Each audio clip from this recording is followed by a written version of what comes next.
ಕೂಡ ಜ್ಞಾನಕಾಶಿ ಅಕಾಡೆಮಿಗೆ ಸ್ವಾಗತ. ಈ ಒಂದು ಕ್ಲಾಸ್ನಲ್ಲಿ ನಾವು 10ನೇ ತರಗತಿಯ ವಿಜ್ಞಾನ ವಿಷಯಕ್ಕೆ ಸಂಬಂಧಿಸಿದ ನಿಯಂತ್ರಣ ಮತ್ತು ಸಹಭಾಗಿತ್ವ ಈ ಒಂದು ಚಾಪ್ಟರ್ ಬಗ್ಗೆ ಡೀಟೇಲ್ ಆಗಿ ಡಿಸ್ಕಸ್ ಮಾಡ್ತಾ ಹೋಗೋಣ. ಅದಕ್ಕೂ ಮುಂಚೆ ಈ ಚಾನಲ್ಗೆ ನೀವೇನಾದರೂ ಹೊಸಬರಾಗಿದ್ದರೆ ದಯವಿಟ್ಟು ನಮ್ಮ ಚಾನಲ್ಗೆ ಸಬ್ಸ್ಕ್ರೈಬ್ ಮಾಡ್ಕೊಳ್ಳಿ.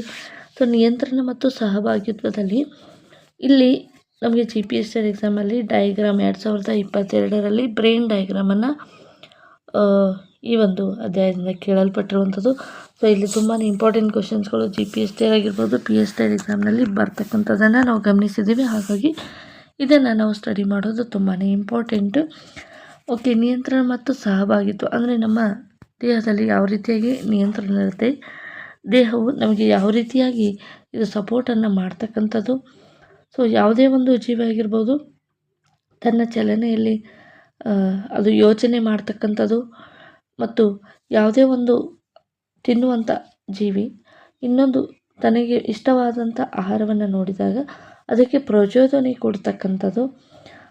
ಅದೇ ರೀತಿಯಾಗಿ ಜೀವಿಗಳು ಆಹಾರವನ್ನು ಸೇವಿಸಿದಾಗ ತಮ್ಮ ದೇಹದಲ್ಲಿ ವಿಭಜಿಸಲು ಹಲವಾರು ಕ್ರಿಯೆಗಳನ್ನು ಮಾಡುತ್ತೆ.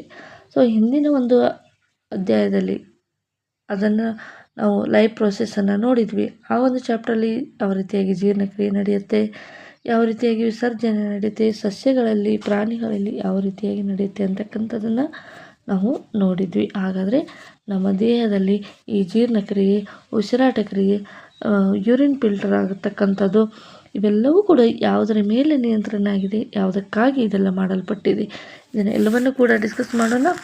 ಸೊ ಅದಕ್ಕಿಂತ ಮುಂಚೆ ಈ ಚಾನಲ್ಗೆ ಹೊಸಬರಾಗಿದ್ದರೆ ಮತ್ತು ಈ ಚಾನಲ್ಗೆ ಹೊಸಬರಾಗಿದ್ದರೆ ಇನ್ನೂ ಸಬ್ಸ್ಕ್ರೈಬ್ ಮಾಡದೆ ನೋಡ್ತಾ ಇದ್ದರೆ ದಯವಿಟ್ಟು ನೋಡಿ. ತುಂಬಾ ಯೂಸ್ಫುಲ್ ಆಗಿರುವಂಥ ಒಂದು ಕಂಟೆಂಟನ್ನು, ನಿಮಗೆ ಎಕ್ಸಾಮ್ ಪರ್ಪಸ್ಗೆ ಹೆಲ್ಪ್ ಆಗುವಂಥ ಕಂಟೆಂಟನ್ನು ಮಾತ್ರ ತೆಗೆದುಕೊಂಡ್ಬರ್ತಾ ಇದ್ದೀನಿ. ದಯವಿಟ್ಟು ಸಬ್ಸ್ಕ್ರೈಬ್ ಮಾಡಿ, ಇಷ್ಟ ಆದರೆ ಲೈಕ್ಸ್ ಮಾಡಿ, ಯಾರಿಗೆಲ್ಲ ಅವಶ್ಯಕತೆ ಇದೆ ಶೇರ್ ಮಾಡಿ ತಿಳಿಸಿ.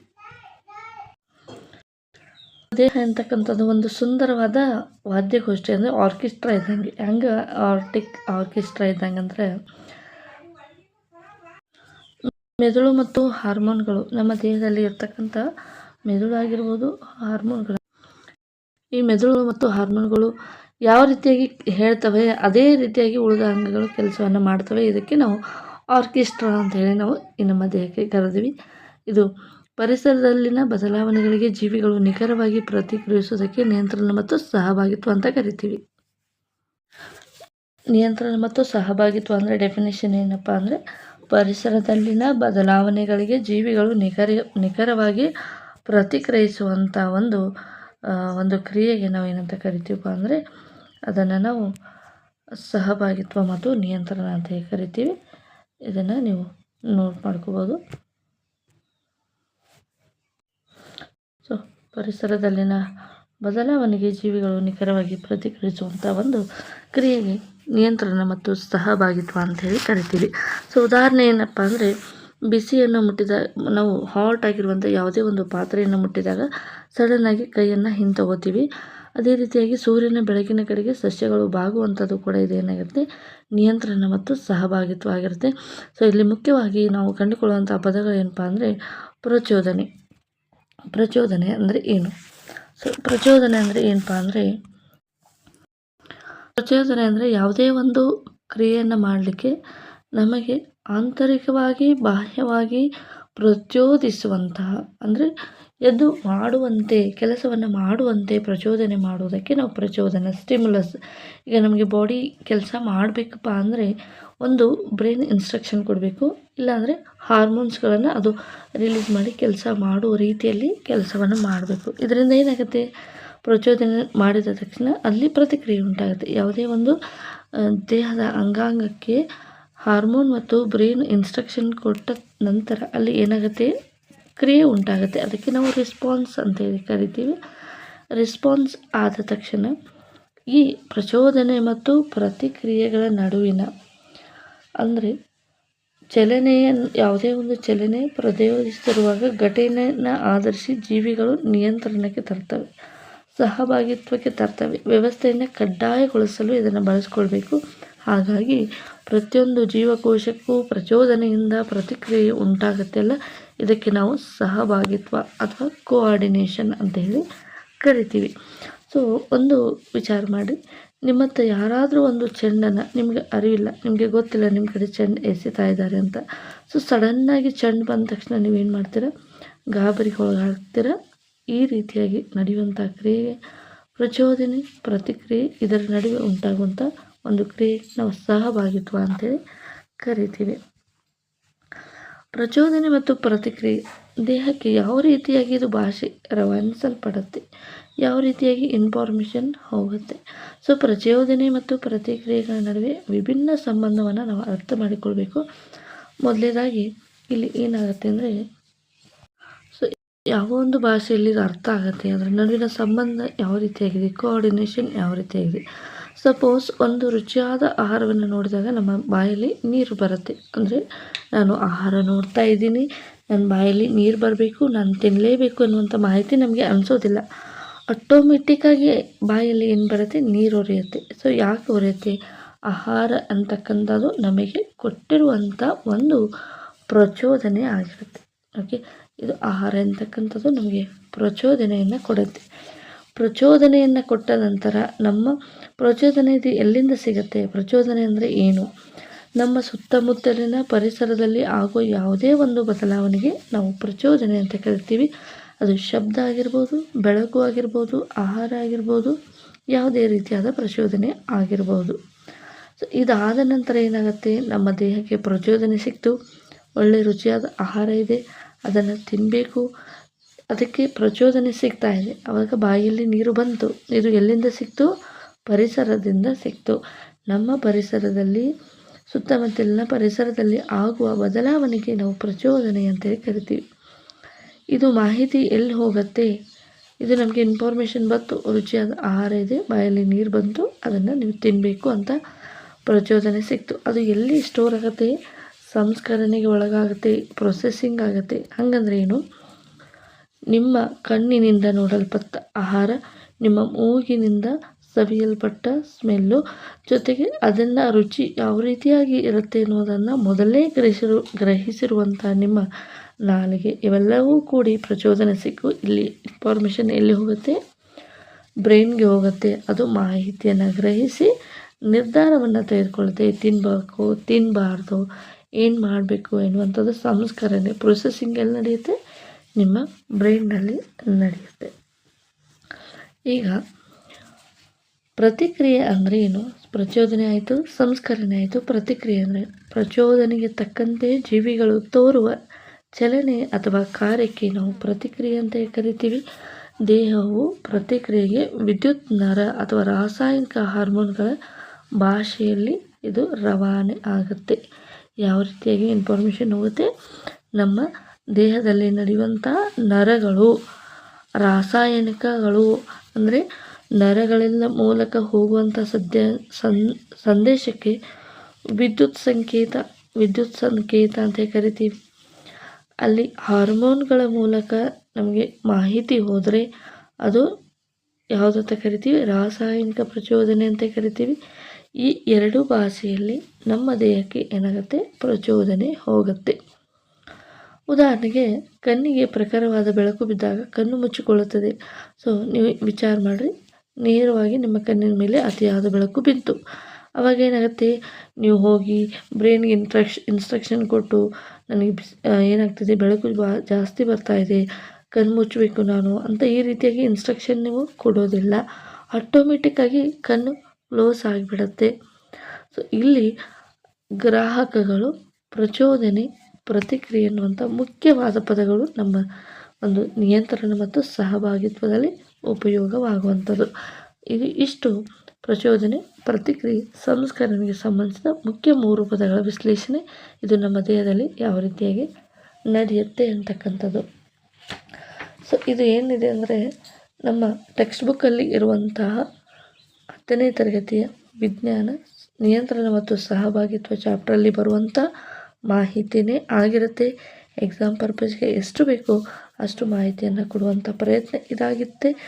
ನೆಕ್ಸ್ಟು ನಾವೀಗ ರಾಸಾಯನಿಕ ಕ್ರಿಯೆ ಅಂದರೆ ಏನು, ವಿದ್ಯುತ್ ನರಗಳ ಮೂಲಕ ಸಂದೇಶ ಯಾವ ರೀತಿಯಾಗಿ ಹೋಗುತ್ತೆ ಅದನ್ನು ಡೀಟೇಲಾಗಿ ಡಿಸ್ಕಸ್ ಮಾಡ್ತಾ ಹೋಗೋಣ.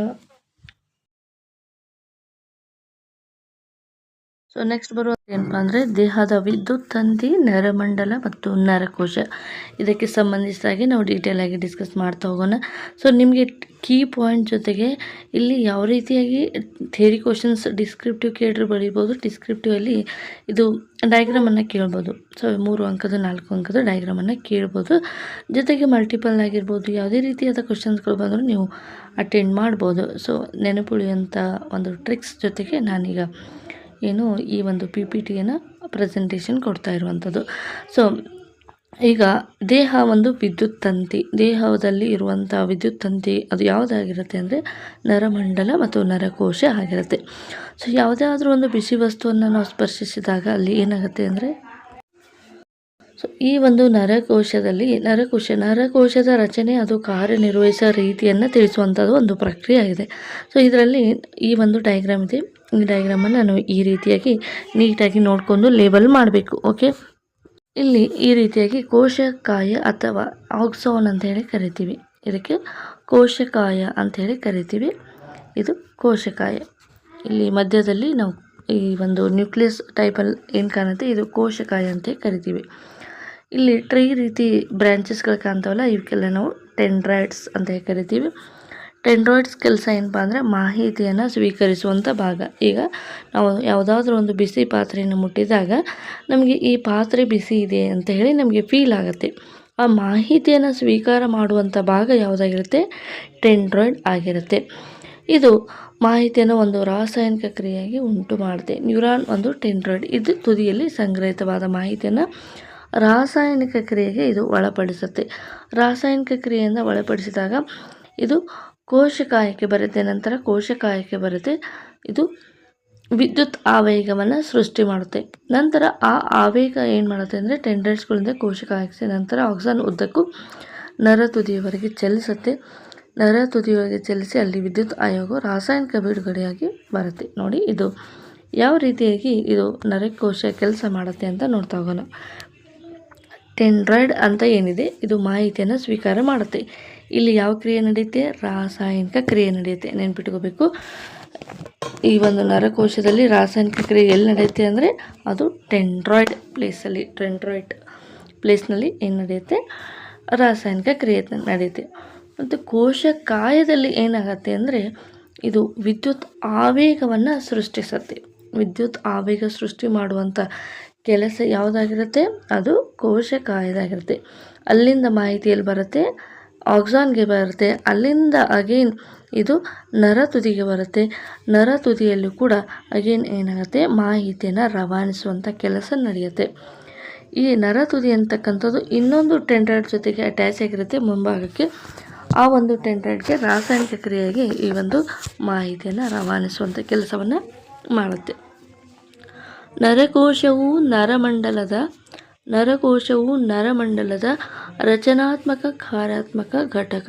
ಅಂದರೆ ನರಕೋಶ ಅಂದರೆ ಏನು ಮೊದಲೇದಾಗಿ ಹೋಗೋಣ. ನರಕೋಶವು ನರಮಂಡಲದ ಕಾರ್ಯಾತ್ಮಕ ರಚನಾತ್ಮಕ ಮೂಲ ಘಟಕಕ್ಕೆ ನಾವು ನರಕೋಶ ಅಂತ ಹೇಳಿ ಕರಿತೀವಿ.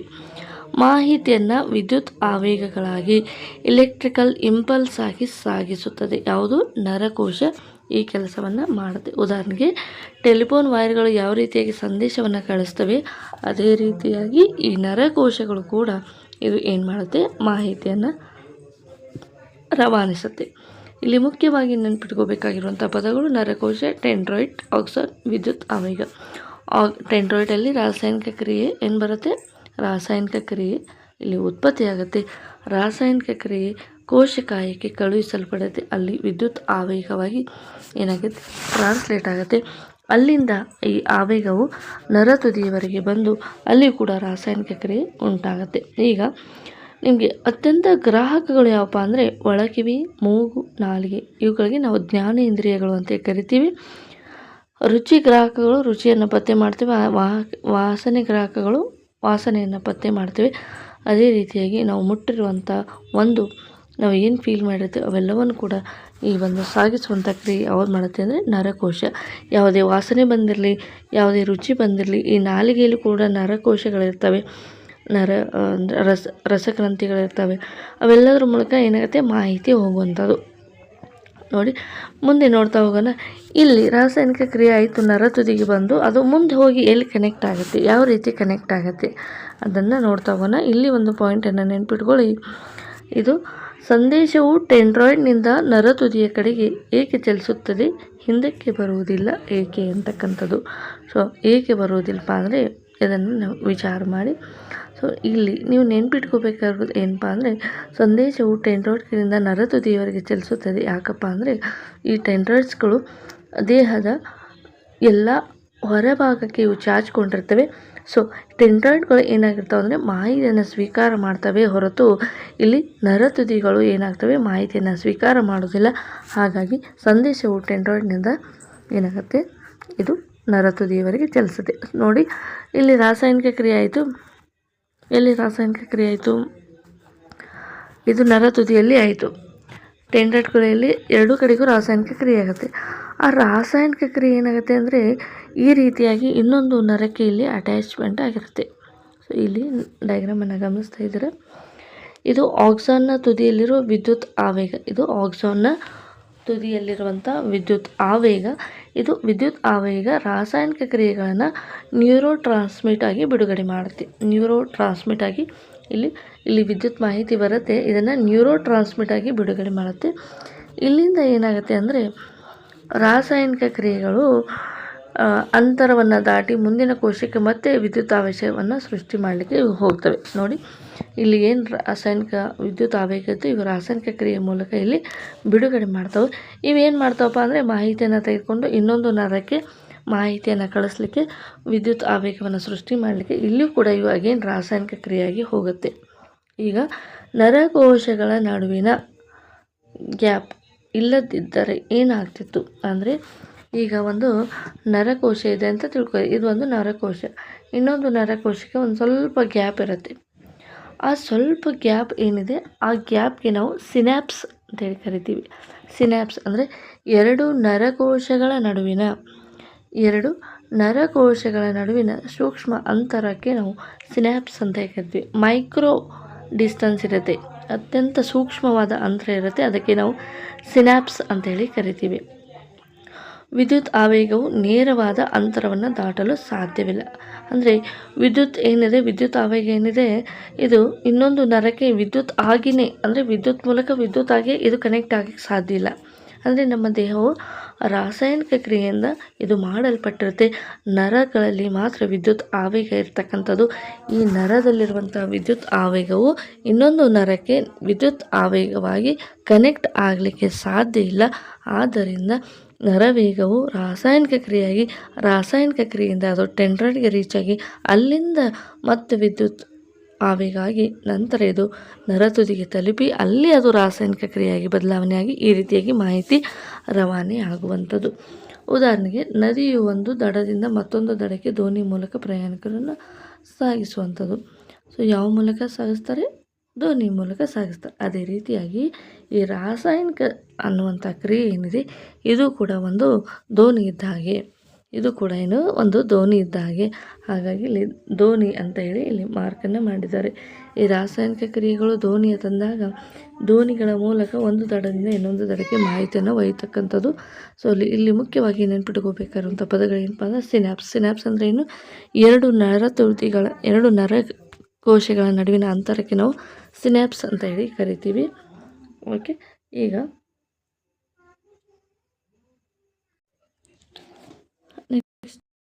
ಇನ್ನೊಂದು ಕ್ರಿಯೆ ಅಥವಾ ಚಾಪ ಅಂತೇಳಿ ಕರೀತಾರೆ. ಹಾಗಾದರೆ ಪರಾವರ್ತಿತ ಕ್ರಿಯೆ ಅಂದರೆ ಏನು?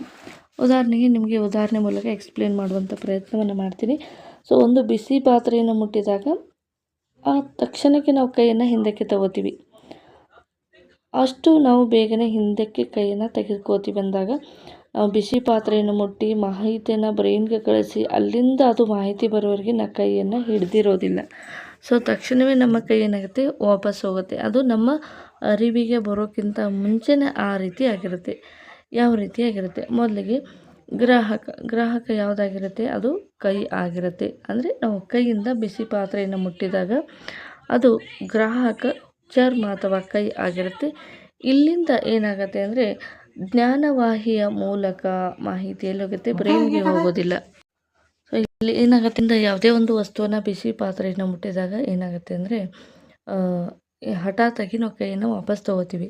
ಸೊ ಇಲ್ಲಿ ಗ್ರಾಹಕ ಎಲ್ಲಿರುತ್ತೆ ಅಂದರೆ ಚರ್ಮ ಅಥವಾ ಕೈ ಆಗುತ್ತೆ. ಇಲ್ಲಿಂದ ಮಾಹಿತಿ ಎಲ್ಲಿ ರವಾನೆ ಆಗುತ್ತೆ ಅಂದರೆ ಇಲ್ಲಿ 2 ರೀತಿಯಾದ ನರಗಳು ಇರ್ತವೆ.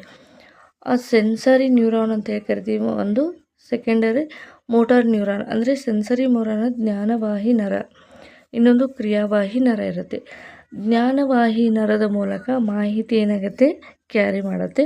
ಅದು ಎಲ್ಲಿವರೆಗೆ ಹೋಗುತ್ತೆ? ಬ್ರೈನ್ಗೆ ಹೋಗೋದಿಲ್ಲ. ಬ್ರೈನ್ಗೆ ಹೋಗೋದು ಇನ್ಫಾರ್ಮೇಷನ್ ಬರೋದು ಲೇಟ್ ಆಗುತ್ತೆ. ಹಾಗಾಗಿ ಇದು ಮೆದುಳು ಬಳ್ಳಿ ಅಥವಾ ಸ್ಪೈನಲ್ ಕಾರ್ಡ್ಗೆ ಮಾತ್ರ ಇನ್ಫಾರ್ಮೇಷನ್ ಹೋಗುತ್ತೆ. ಸೊ ಸ್ಪೈನಲ್ ಕಾರ್ಡಿಂದ ಇದು ಬ್ರೈನ್ಗೆ ಹೋಗೋದಿಲ್ಲ. ಆಟೋಮೆಟಿಕ್ಕಾಗಿ ಸ್ಪೈನಲ್ ಕಾರ್ಡ್ ಏನಾಗುತ್ತೆ ಆ್ಯಕ್ಷನ್ ತಗೋತೆ. ಇಲ್ಲಿ ಆ್ಯಕ್ಷನ್ ತಗೊಂಡು ಅಲ್ಲಿಂದ ಕ್ರಿಯಾವಾಹಿಗೆ ಇದು ಮಾಹಿತಿಯನ್ನು ರವಾನೆ ಮಾಡುತ್ತೆ ಮೆದುಳು ಬಳ್ಳಿ. ಅಲ್ಲಿಂದ ಕ್ರಿಯಾವಾಹಿಯ ಮೂಲಕ ನಾವು ಕೈಯನ್ನು ಹಿಂದಕ್ಕೆ ತಗೋತೀವಿ. ಇದು ಪರಾವರ್ತಿತ ಕ್ರಿಯೆ ಅಥವಾ ರಿಫ್ಲೆಕ್ಸ್ ಆರ್ಕ್ ಅಂತೇಳಿ ಕರಿತೀವಿ. ರಿಫ್ಲೆಕ್ಸ್ ಹಾಗಂದ್ರೆ ಏನು ಅಂತಂತ ನೋಡೋದಾದರೆ ರಿಫ್ಲೆಕ್ಸ್ ಅಂದರೆ ಇಷ್ಟು ಮಾಹಿತಿ ತಿಳಿತಲ್ವ, ನಿಮ್ಮ ಕೈಯಲ್ಲಿ ಇರುವಂಥ ಜ್ಞಾನವಾಹಿ ನರದ ಮೂಲಕ ಸ್ಪೈನಲ್ ಕಾರ್ಡ್ಗೆ ಹೋಗಿ ಅಲ್ಲಿಂದ ಕ್ರಿಯಾವಾಹಿ ನರದ ಮೂಲಕ ಸಂದೇಶ ವಾಪಸ್ ಬಂದು ಕೈಯನ್ನು ಹಿಂದಕ್ಕೆ ತಗೋತೀವಿ. ಇದು ಪರಾವರ್ತಿತ ಕ್ರಿಯೆ ಅಥವಾ ಚಾಪ ಅಂಥೇಳಿ ಕರಿತೀವಿ. ಪರಾವರ್ತಿತ ಕ್ರಿಯೆ ಅಂದರೆ ಏನು? ಸೊ ನಮಗೆ ಅರಿವಿಲ್ಲದೆ ಹಠಾತ್ತನೆ ನಡೆಯುವಂಥ ತ್ವರಿತ ಪ್ರಕ್ರಿಯೆಗೆ ಪರಾವರ್ತಿತ ಕ್ರಿಯೆ ಅಂತ ಕರಿತೀವಿ. ಅಂದರೆ ನಮಗೆ ಕೈ ಸುಟ್ಟು ಹಿಂದಕ್ಕೆ ತಗೊಂಡ್ಮೇಲೆ ನಮಗೆ ಗೊತ್ತಾಗುತ್ತೆ ಕೈ ಸುಟ್ಟಿದೆ ಅಂತ. ಅದಕ್ಕಿಂತ ಮುಂಚೆ ನಮ್ಗೆ ಕೈ ಸುಡ್ತಾ ಇದೆ, ನಾವು ಹಿಂದೆ ತಗೋಬೇಕು ಅಂತ ವಿಚಾರ ಮಾಡೋದಿಲ್ಲ. ಇದು ಎಲ್ಲಿ ನಡೆಯುತ್ತೆ? ಮೆದುಳು ಬಳ್ಳಿಯಲ್ಲಿ ಈ ಕೆಲಸ ನಡೆಯುತ್ತೆ. ಇದಕ್ಕೆ ಪರಾವರ್ತಿತ ಕ್ರಿಯೆ ಅಂಥೇಳಿ ಕರೀತಾರೆ. ಪರಾವರ್ತಿತ ಚಾಪ ಎಂದರೇನು? ಡೆಫಿನೇಷನ್ ತುಂಬಾ ಇಂಪಾರ್ಟೆಂಟು. ಇದರ ಎಕ್ಸ್ಪ್ಲೇಷನನ್ನು ಕೇಳ್ತಾರೆ. ಬ್ರೈನ್ ಡಯಾಗ್ರಾಮ್ ಕೇಳ್ಬೋದು, ನ್ಯೂರಾನ್ ಡಯಾಗ್ರಾಮ್ ಕೇಳ್ಬೋದು. ಇಷ್ಟು ಇಲ್ಲಿ ಇಂಪಾರ್ಟೆಂಟ್ ಇರುತ್ತೆ. ಸೊ ಇದರಲ್ಲಿ ಬರುವಂಥ ಕೆಲವೊಂದಿಷ್ಟು ಹಾರ್ಮೋನ್ಸ್ಗಳು ಕೂಡ ಇಂಪಾರ್ಟೆಂಟ್ ಇರುತ್ತೆ. ಏನೇನು ಚಾಪ್ಟ್ರಲ್ಲಿ ಇಂಪಾರ್ಟೆಂಟ್ ಇದೆ ಮೆನ್ಷನ್ ಮಾಡ್ತಾ ಹೋಗ್ತೀನಿ. ಈ ಒಂದು ಚಾಪ್ಟರ್ನ ಕೊನೆಯಲ್ಲಿ ಇಂಪಾರ್ಟೆಂಟ್ ಪ್ರಶ್ನೋತ್ತರಗಳನ್ನು ಡಿಸ್ಕಸ್ ಮಾಡೋಣ. ಪರಾವರ್ತಿತ ಚಾಪ ಅಂದರೆ ಏನು? ಕ್ರಿಯೆಯಲ್ಲಿ ಸಂದೇಶಗಳು ಚಲಿಸುವಂಥ ಮಾರ್ಗ ಯಾವ ರೀತಿಯಾಗಿ ಚಲಿಸುತ್ತೆ? ಜ್ಞಾನವಾಹಿ ನರದ ಮೂಲಕ ಚಲಿಸುತ್ತೆ, ಇನ್ನೊಂದು ಕ್ರಿಯಾವಾಹಿ ನರದ ಮೂಲಕ ಚಲಿಸುತ್ತೆ. ಸಂದೇಶಗಳು ರವಾನೆಯಾಗುವ ಚಲಿಸುವ ಮಾರ್ಗವನ್ನು, ಕ್ರಿಯೆಯಲ್ಲಿ ಸಂದೇಶಗಳು ಚಲಿಸುವ ಮಾರ್ಗವನ್ನು ಪರಾವರ್ತಿತ ಚಾಪ ಅಂದರೆ ದಾರಿ. ಮೆದುಳಿಗೆ ಸಂದೇಶ ಹೋಗಿ ಬರುವಷ್ಟು ಸಮಯಾವಕಾಶ ಇಲ್ಲದಿದ್ದಾಗ, ಅಂದರೆ ಬ್ರೈನ್ಗೆ ಹೋಗಿ ಮತ್ತೆ ಇನ್ಫಾರ್ಮೇಷನ್ ಬರುವಷ್ಟು ಸಮಯ ಇರೋದಿಲ್ಲ. ಅಷ್ಟು ಏನಾಗುತ್ತೆ ಅಂದರೆ ಇದು ಹಠಾತ್ತನೆ ಕೆಲಸ ಮಾಡುವಂಥದ್ದು ಇದು ನಮ್ಮ ಮೆದುಳು ಬಳ್ಳಿ. ಇದು ಮೆದುಳು ಬಳ್ಳಿ ತಕ್ಷಣವೇ ನಿರ್ಧಾರವನ್ನು ತೆಗೆದುಕೊಳುತ್ತೆ. ಅಂದರೆ ಮೆದುಳು ಬಳ್ಳಿ ಅನ್ನುವಂಥದ್ದು ಒಂದು ಮಿನಿ ಬ್ರೈನ್ ಇದ್ದಾಗೆ. ಅಂದರೆ ಬ್ರೈನ್ ಡೆಸಿಷನ್ ತಗೊಳ್ಳಿಕ್ಕೆ ಆಗದೆ ಇರುವಂಥ ಕೆಲಸವನ್ನು ಸಡನ್ನಾಗಿ ತೆಗೆದುಕೊಳ್ಳುವಂಥ ಕೆಲಸ ಯಾವುದಕ್ಕಿರುತ್ತೆ? ಮೆದುಳು ಬಳ್ಳಿಗೆ ಇರುತ್ತೆ. ನೆಕ್ಸ್ಟು ಇಷ್ಟು ಇದು ಪರಾವರ್ತಿತ ಚಾಪ ಮತ್ತು ಪರಾವರ್ತಿತ ಕ್ರಿಯೆ. ಹಾಗಾಗಿ ಇಷ್ಟು ಇಲ್ಲಿ ಇಂಪಾರ್ಟೆಂಟ್ ಡೆಫಿನೇಷನ್ಗಳು ಬರುತ್ತವೆ. ಸೊ ಇಲ್ಲಿ ಟೆಕ್ಸ್ಟ್ ಬುಕ್ಕನ್ನು ಆಧಾರವಾಗಿ ಇಟ್ಕೊಂಡು ಹೇಳ್ತಾ ಇದ್ದೀವಿ. ಟೆಕ್ಸ್ಟ್ ಬುಕ್ಕಲ್ಲಿ ಇಷ್ಟು ಮಾಹಿತಿ ಮಾತ್ರ ಇರ್ತಕ್ಕಂಥದ್ದು. ನೆಕ್ಸ್ಟು ಈ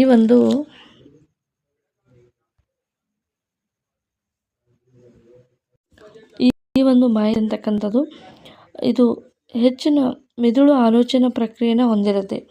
ಮೆದುಳು ಹೆಚ್ಚಿನ ಆಲೋಚನಾ ಪ್ರಕ್ರಿಯೆನ ಹೊಂದಿರುತ್ತೆ. ಇಲ್ಲಿ ಏನಾಗುತ್ತೆ ಅಂದರೆ ಮೆದುಳು ಬಳ್ಳಿ ಅಂತಕ್ಕಂಥದ್ದು ಇದು ಕೂಡ ಅಂದರೆ ಯಾವುದೇ ಒಂದು ಕ್ರಿಯೆಗೆ ಆಲೋಚನೆ ಪ್ರಕ್ರಿಯೆಗೆ ಒಳಪಡದೇ ಇರುವಂಥ ಕ್ರಿಯೆಗಳು ಎಲ್ಲಿ ನಡೀತಾವಪ್ಪ ಅಂದರೆ ಮೆದುಳು ಬಳ್ಳಿಯಲ್ಲಿ ನಡೆಯುವಂಥದ್ದು. ಆಲೋಚನಾ ಪ್ರಕ್ರಿಯೆ ನಡೆಯುವಂಥದ್ದು ಬ್ರೈನ್ನಲ್ಲಿ ನಡೆಯುತ್ತೆ.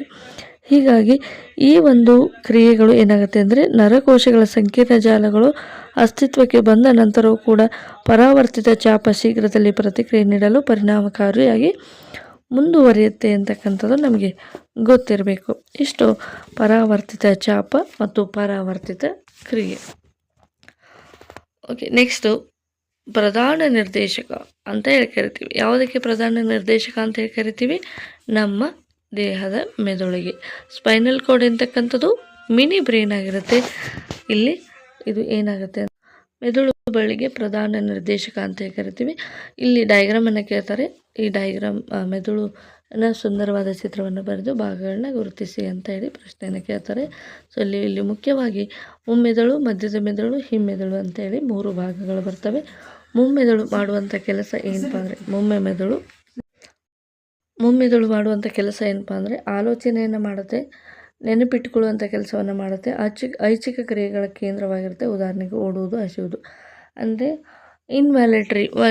ವ್ಯಾಲೆಟರಿ ಆರ್ಗ್ಯಾನಿಸಮ್ಸ್ ಅಂದರೆ ಇನ್ವ್ಯಾಲೆಟರಿ ಫಂಕ್ಷನ್ಸ್ ಏನಪ್ಪ ಅಂದರೆ ನಾವು ಓಡಬೇಕು ಅಂತ ಹೇಳಿ ನಿರ್ದೇಶನ ನಮಗೆ ಕಾಲಿಗೆ ಕೊಟ್ಟರೆ ಓಡಲಿಕ್ಕೆ ಸ್ಟಾರ್ಟ್ ಮಾಡುತ್ತೆ. ತಿನ್ನಬೇಕು ಅಂತಂದಾಗ ಕೈಗಳು ಮೂಮೆಂಟ್ ಆಗ್ತವೆ. ಹೀಗೆ ನಮಗೆ ಇಚ್ಛೆಗೆ ಒಳಪಡುವಂತಹ ಕ್ರಿಯೆಗಳು, ಓಡುವಂಥದ್ದು, ನಡೆಯುವಂಥದ್ದು, ಬರವಣಿಗೆ, ಓದುವಂಥವು ಎಲ್ಲವೂ ಕೂಡ ನಮಗೆ ಏನಾಗುತ್ತವೆ ಐಚ್ಛಿಕ ಕ್ರಿಯೆಗಳು. ಇವೆಲ್ಲ ಕ್ರಿಯೆ ಎಲ್ಲಿ ನಡೀತಾವಪ್ಪ ಅಂದರೆ ಮುಮ್ಮೆದುಳಿನಲ್ಲಿ ನಡೀತಕ್ಕಂಥದ್ದು. ಅಂದರೆ ಐಚ್ಛಿಕ ಕ್ರಿಯೆಯನ್ನು ಮಾಡುವಂಥ ಕೆಲಸ ಯಾವುದಪ್ಪ ಅಂದರೆ ಮುಮ್ಮೆದುಳು. ಮಧ್ಯದ ಬೆರಳು, ನೆಕ್ಸ್ಟು ಮಧ್ಯದ ಮೆದುಳು ಅಥವಾ ಮಿಡ್ ಬ್ರೈನ್ ಅಂತೇಳಿ ಕರಿತೀವಿ. ಮುಮ್ಮೆದುಳಿಗೆ ಪೋರ್ ಬ್ರೈನ್ ಅಂತೇಳಿ ಕರಿತೀವಿ.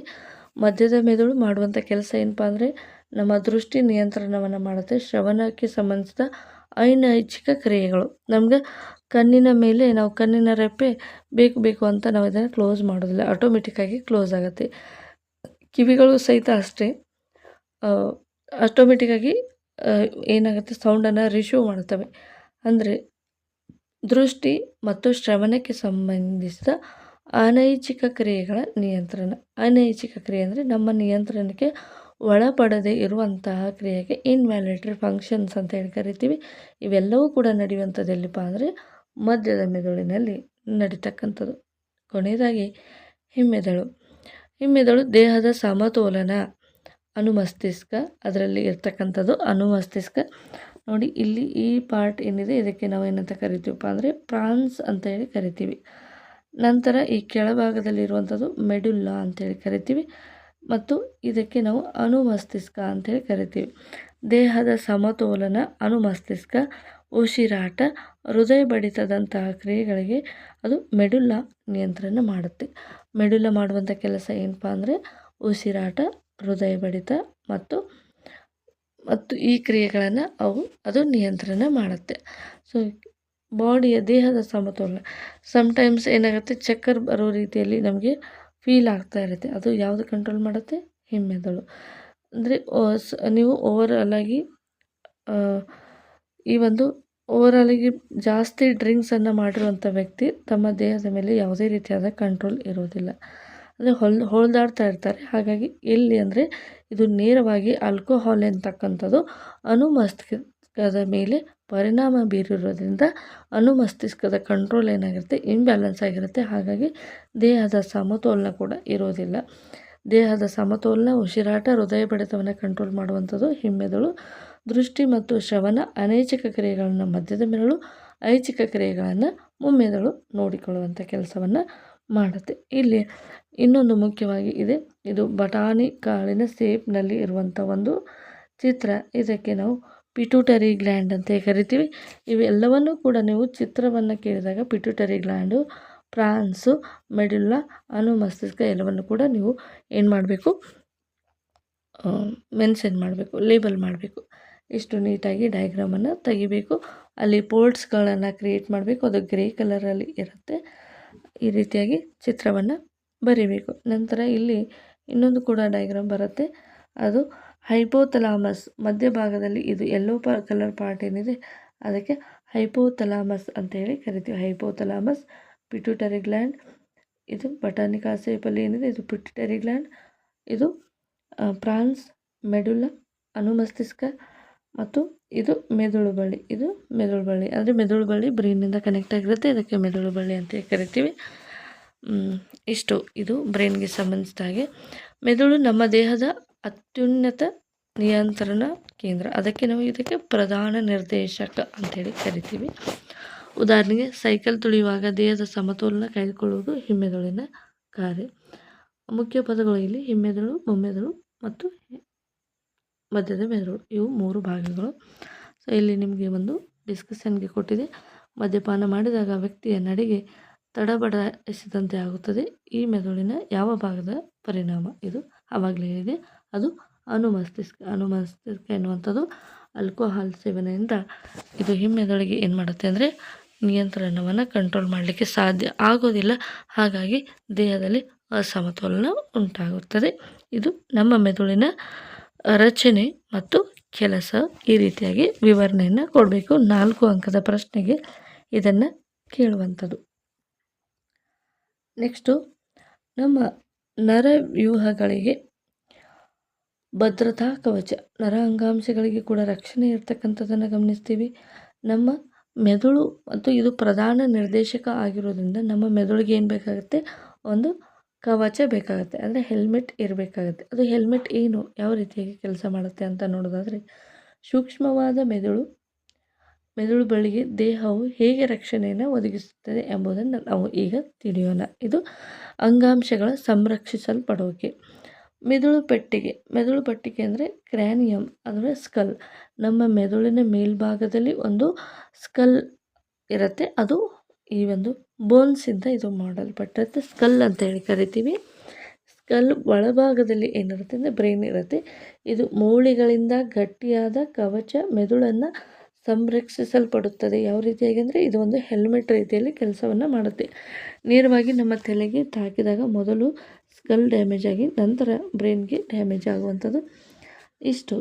ಇದು ರಕ್ಷಣೆಯನ್ನು ಪಡೆದುಕೊಳ್ಳುವಂಥದ್ದು. ಅದೇ ರೀತಿಯಾಗಿ ಮೆದುಳು ಬಳ್ಳಿ ಕೂಡ ಯಾವ ರೀತಿಯಾಗಿ ರಕ್ಷಣೆಯನ್ನು ಪಡೆದುಕೊಳ್ಳುತ್ತೆ. ಇಲ್ಲಿ ಮೆದುಳು ಬಳ್ಳಿಯ ದ್ರವದಿಂದ ಇದು ರಕ್ಷಣೆಯನ್ನು ಪಡೆದುಕೊಳ್ಳುತ್ತೆ. ಅಂದರೆ ಮೆದುಳು ಬಳ್ಳಿಯ ದ್ರವ ಎಂತಕ್ಕಂಥದ್ದು ಇದು ಫ್ಲೆಕ್ಸಿಬಲ್ ಆಗಿರುತ್ತೆ. ಫ್ಲೆಕ್ಸಿಬಲ್ ಆಗಿ ಇರೋದರಿಂದ ಇಲ್ಲಿ ಅಪಘಾತಗಳಿಂದ ಮೆದುಳನ್ನು ರಕ್ಷಿಸುವ ಶಾಕ್ ಅಥವಾ ಅರ್ಬಾಬರ್ ಕೆಲಸವನ್ನು ಮಾಡುತ್ತೆ. ಇದು ಮೆದುಳು ಬಳ್ಳಿ ದ್ರವ. ಇದು ಸೆರೆಬ್ರೋ ಸ್ಪೈನಲ್ ಫ್ಲೂಯಿಡ್ ಅಂತ ಹೇಳಿ ಕರೀತಾರೆ. ಇದು ಮಧ್ಯಭಾಗದಲ್ಲಿ ಇರುವಂಥದ್ದು.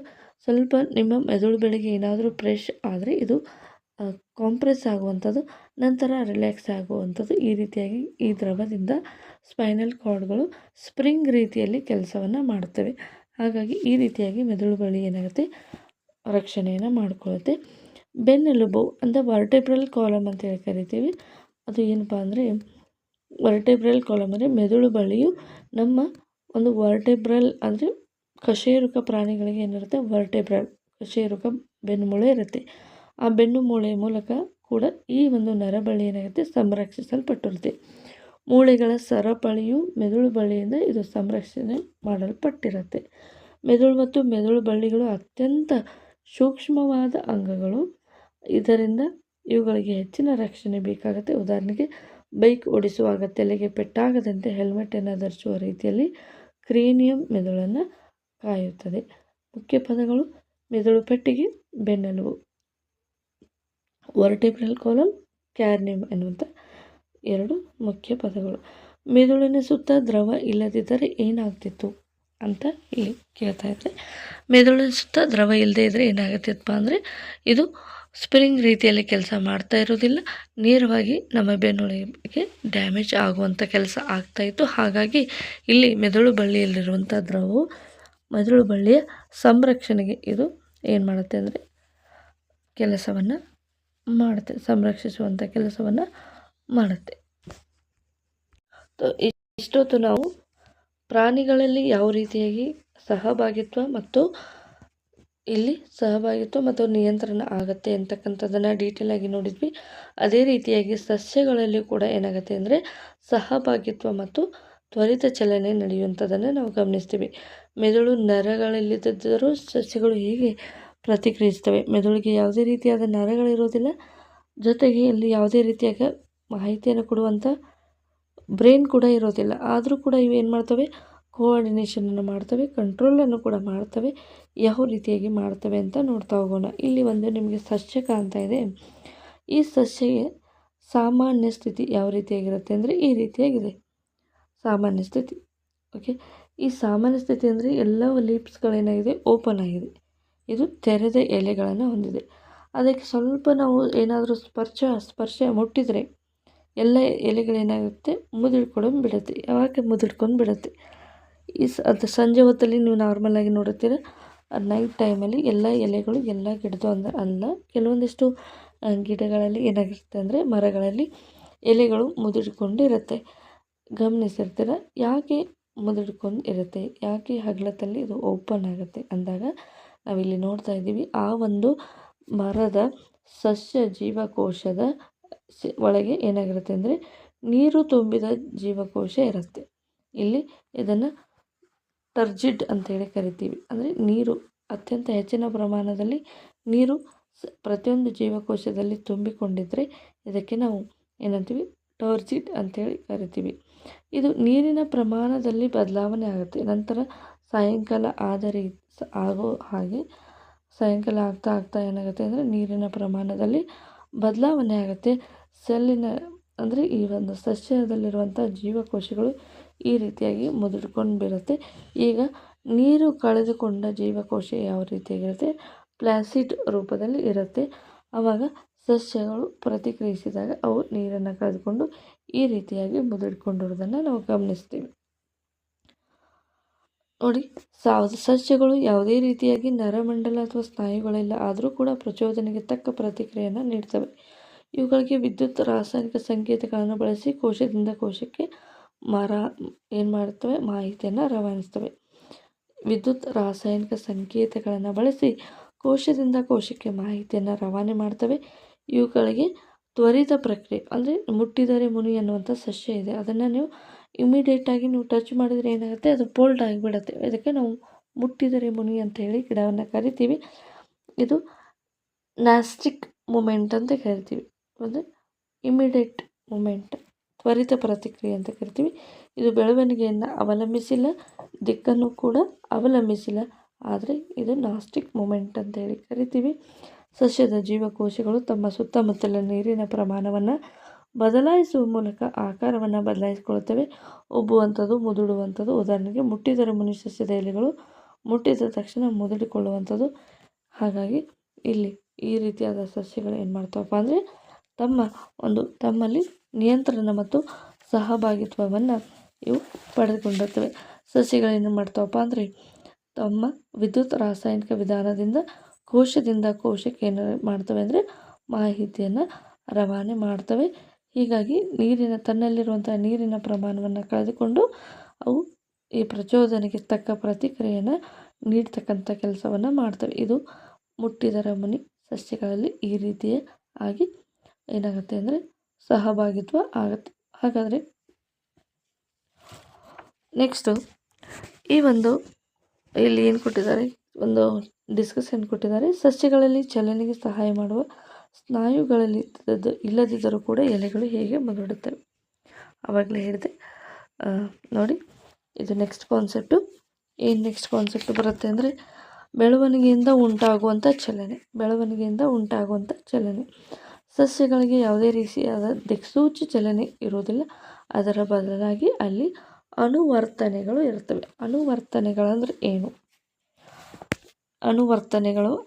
ಏನು ಇಲ್ಲಿ ತುಂಬಾ ಇಂಪಾರ್ಟೆಂಟು. ಅನುವರ್ತನೆ ಅಂದರೆ ಇಲ್ಲಿ ನಾವು ಮೊದಲಿಗೆ ಡಯಾಗ್ರಾಮನ್ನು ನೋಡ್ತಾ ಹೋಗೋಣ. ಈಗ ದ್ವಿತೀಯ ಅನುವರ್ತನೆ ಅಂದರೆ ಬೆಳಕು, ಪ್ರೋಟೋಟ್ರೋಪಿಸಮ್ ಅಂತೇಳಿ ಕರಿತೀವಿ. ಬೆಳಕಿನ ಕಡೆಗೆ ಸಸ್ಯಗಳು ಬೆಳಕಿನ ಕಡೆಗೆ ಬಾಗುವಂತಹ ಕ್ರಿಯೆಗೆ ನಾವೇನಂತ ಕರಿತೀವಪ್ಪ ಅಂದರೆ ಫೋಟೋಟ್ರೋಪಿಸಮ್ ಅಥವಾ ದ್ವಿತೀಯ ಅನುವರ್ತನೆ ಅಂತೇಳಿ ಕರಿತೀವಿ. ಸಸ್ಯಗಳು ಬಿಸಿಲಿನ ಕಡೆಗೆ ಬಾಗಿಕೊಳ್ಳುವಂಥ ಒಂದು ಪ್ರಕ್ರಿಯೆಗೆ ದ್ವಿತೀಯ ಅನುವರ್ತನೆ ಅಂತೇಳಿ ಕರಿತೀವಿ. ಎರಡನೇದು ಗುರುತ್ವ ಅನುವರ್ತನೆ ಅಂತ ಕರಿತೀವಿ.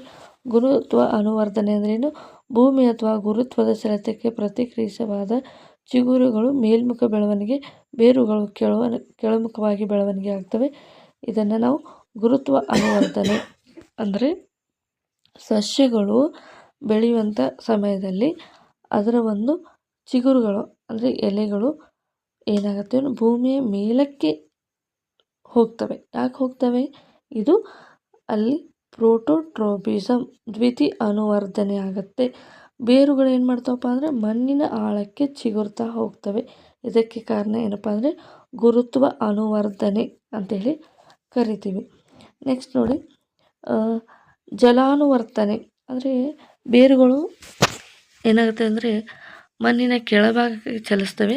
ಜೊತೆಗೆ ಬೇರುಗಳು ಏನು ಮಾಡ್ತಾವಪ್ಪ ಅಂದರೆ ನೀರುಗಳನ್ನು ಭೂಮಿಯ ಆಳದಲ್ಲಿ ಸಿಗುವಂಥ ನೀರು ಹುಡ್ಕೊಂಡು ಏನಾಗ್ತವೆ, ನೀರಿನ ಕಡೆಗೆ ಹೋಗುವಂಥ ಕೆಲಸವನ್ನು ಮಾಡ್ತವೆ. ಇದಕ್ಕೆ ಜಲಾನುವರ್ತನೆ, ನೀರಿನ ಮೂಲದ ಕಡೆಗೆ ಬೇರುಗಳು ಚಲಿಸುವಂಥ ಕ್ರಿಯೆಗೆ ಜಲಾನುವರ್ತನೆ ಅಂತೇಳಿ ಕರೀತಾರೆ. ಇಂಪಾರ್ಟೆಂಟ್ ಟರ್ಮ್ಸು, ಇವೆಲ್ಲವನ್ನು ಕೂಡ ನೀವು ನೆನ್ಪಿಟ್ಕೋಬೇಕಾಗುತ್ತೆ. ಡೆಫಿನೇಷನನ್ನು ಕೇಳ್ತಾರೆ. ನೋಡ್ರಿ, ನೆಕ್ಸ್ಟು ಜಲಾನುವರ್ತನೆ ಅಂದರೆ ಹೈಡ್ರೋಟ್ರೋಪಿಸಮ್ ಅಂತ ಕರೀತಾರೆ. ಇನ್ನೊಂದು ಇಂಪಾರ್ಟೆಂಟ್ ಇದೆ, ರಾಸಾಯನಿಕ ಅನುವರ್ತನೆ. ರಾಸಾಯನಿಕ ಅನುವರ್ತನೆ ಅಂದರೆ ಏನು ಅಂತ ನೋಡೋದಾದರೆ, ರಾಸಾಯನಿಕ ಅನುವರ್ತನೆ ಒಂದು ಉದಾಹರಣೆ ಎಂದರೆ ಅಂಡಾಣುಗಳ ಕಡೆಗೆ ಪರಾಗುರೇಣುಗಳ ನಳಿಕೆ, ಬೆಳವಣಿಗೆ ಮತ್ತು ಜೀವಿಗಳ ಸಂತಾನೋತ್ಪತ್ತಿ ಪ್ರಕ್ರಿಯೆಗಳ ಬಗ್ಗೆ ಅಭ್ಯಾಸ ಮಾಡುವಾಗ ನಾವು ಕಲಿತೀವಿ. ಅಂದರೆ ಇಲ್ಲಿ ಒಂದು ನೀವು ದಾಸವಾಳದ ಹೂವಿನ ಒಂದು ಚಿತ್ರವನ್ನು ಮೈಂಡಲ್ಲಿ ಇಟ್ಕೊರಿ. ದಾಸವಾಳದ ಹೂವಿನ ಮೇಲ್ಭಾಗದಲ್ಲಿ ಕೇಸರಗಳು ಅಥವಾ ಪರಾಗರೇಣುಗಳು ಇರ್ತವೆ. ಆ ಪರಾಗರೇಣುಗಳು ಏನು ಮಾಡ್ತಾವಪ್ಪ ಅಂದರೆ ಈ ಒಂದು ಹೂವಿನ ಭಾಗದಲ್ಲಿರುವಂಥ ಅಂಡಾಶಯದ ಕಡೆ, ಅಂದರೆ ಅಂಡಾಶಯ ಅಂದರೆ ಇದು ಸಸ್ಯ ಜೀವಕೋಶದ ಹೆಣ್ಣು ಭಾಗ, ಹೆಣ್ಣು ಸಂತಾನೋತ್ಪತ್ತಿಯ ಭಾಗ ಅಂಡಾಣು, ಗಂಡು ಸಂತಾನೋತ್ಪತ್ತಿಯ ಭಾಗ ಅದು ಪರಾಗರೇಣು ಆಗಿರುತ್ತೆ. ಅದು ಪರಾಗರೇಣು ನಳಿಕೆಯ ಮೂಲಕ ಏನಾಗುತ್ತೆ ಅಂದರೆ ಈ ಅಂಡಾಶಯದ ಕಡೆಗೆ ಅದು ಏನಾಗುತ್ತೆ, ಬೆಳವಣಿಗೆಯನ್ನು ಉಂಟು ಮಾಡುತ್ತೆ. ಇದಕ್ಕೆ ರಾಸಾಯನಿಕ ಅನುವರ್ತನೆ, ರಾಸಾಯನಿಕಗಳ ಕಡೆಗೆ ನಡೆಯುವಂಥ ಬೆಳವಣಿಗೆಗೆ ಕೀಮೋಟ್ರೋಪಿಸಮ್ ಅಂತ ಕರೀತಾರೆ. 4 ಪಾಯಿಂಟ್ ಇಂಪಾರ್ಟೆಂಟು: ಸಸ್ಯಗಳ ದಿಕ್ಸೂಚಿಯ ಚಲನೆ, ಅನುವರ್ತನೆಗಳು, ದ್ವಿತೀಯ ಅನುವರ್ತನೆ, ಗುರುತ್ವ ಅನುವರ್ತನೆ, ಜಲಾನುವರ್ತನೆ, ರಾಸಾಯನಿಕ ಅನುವರ್ತನೆ.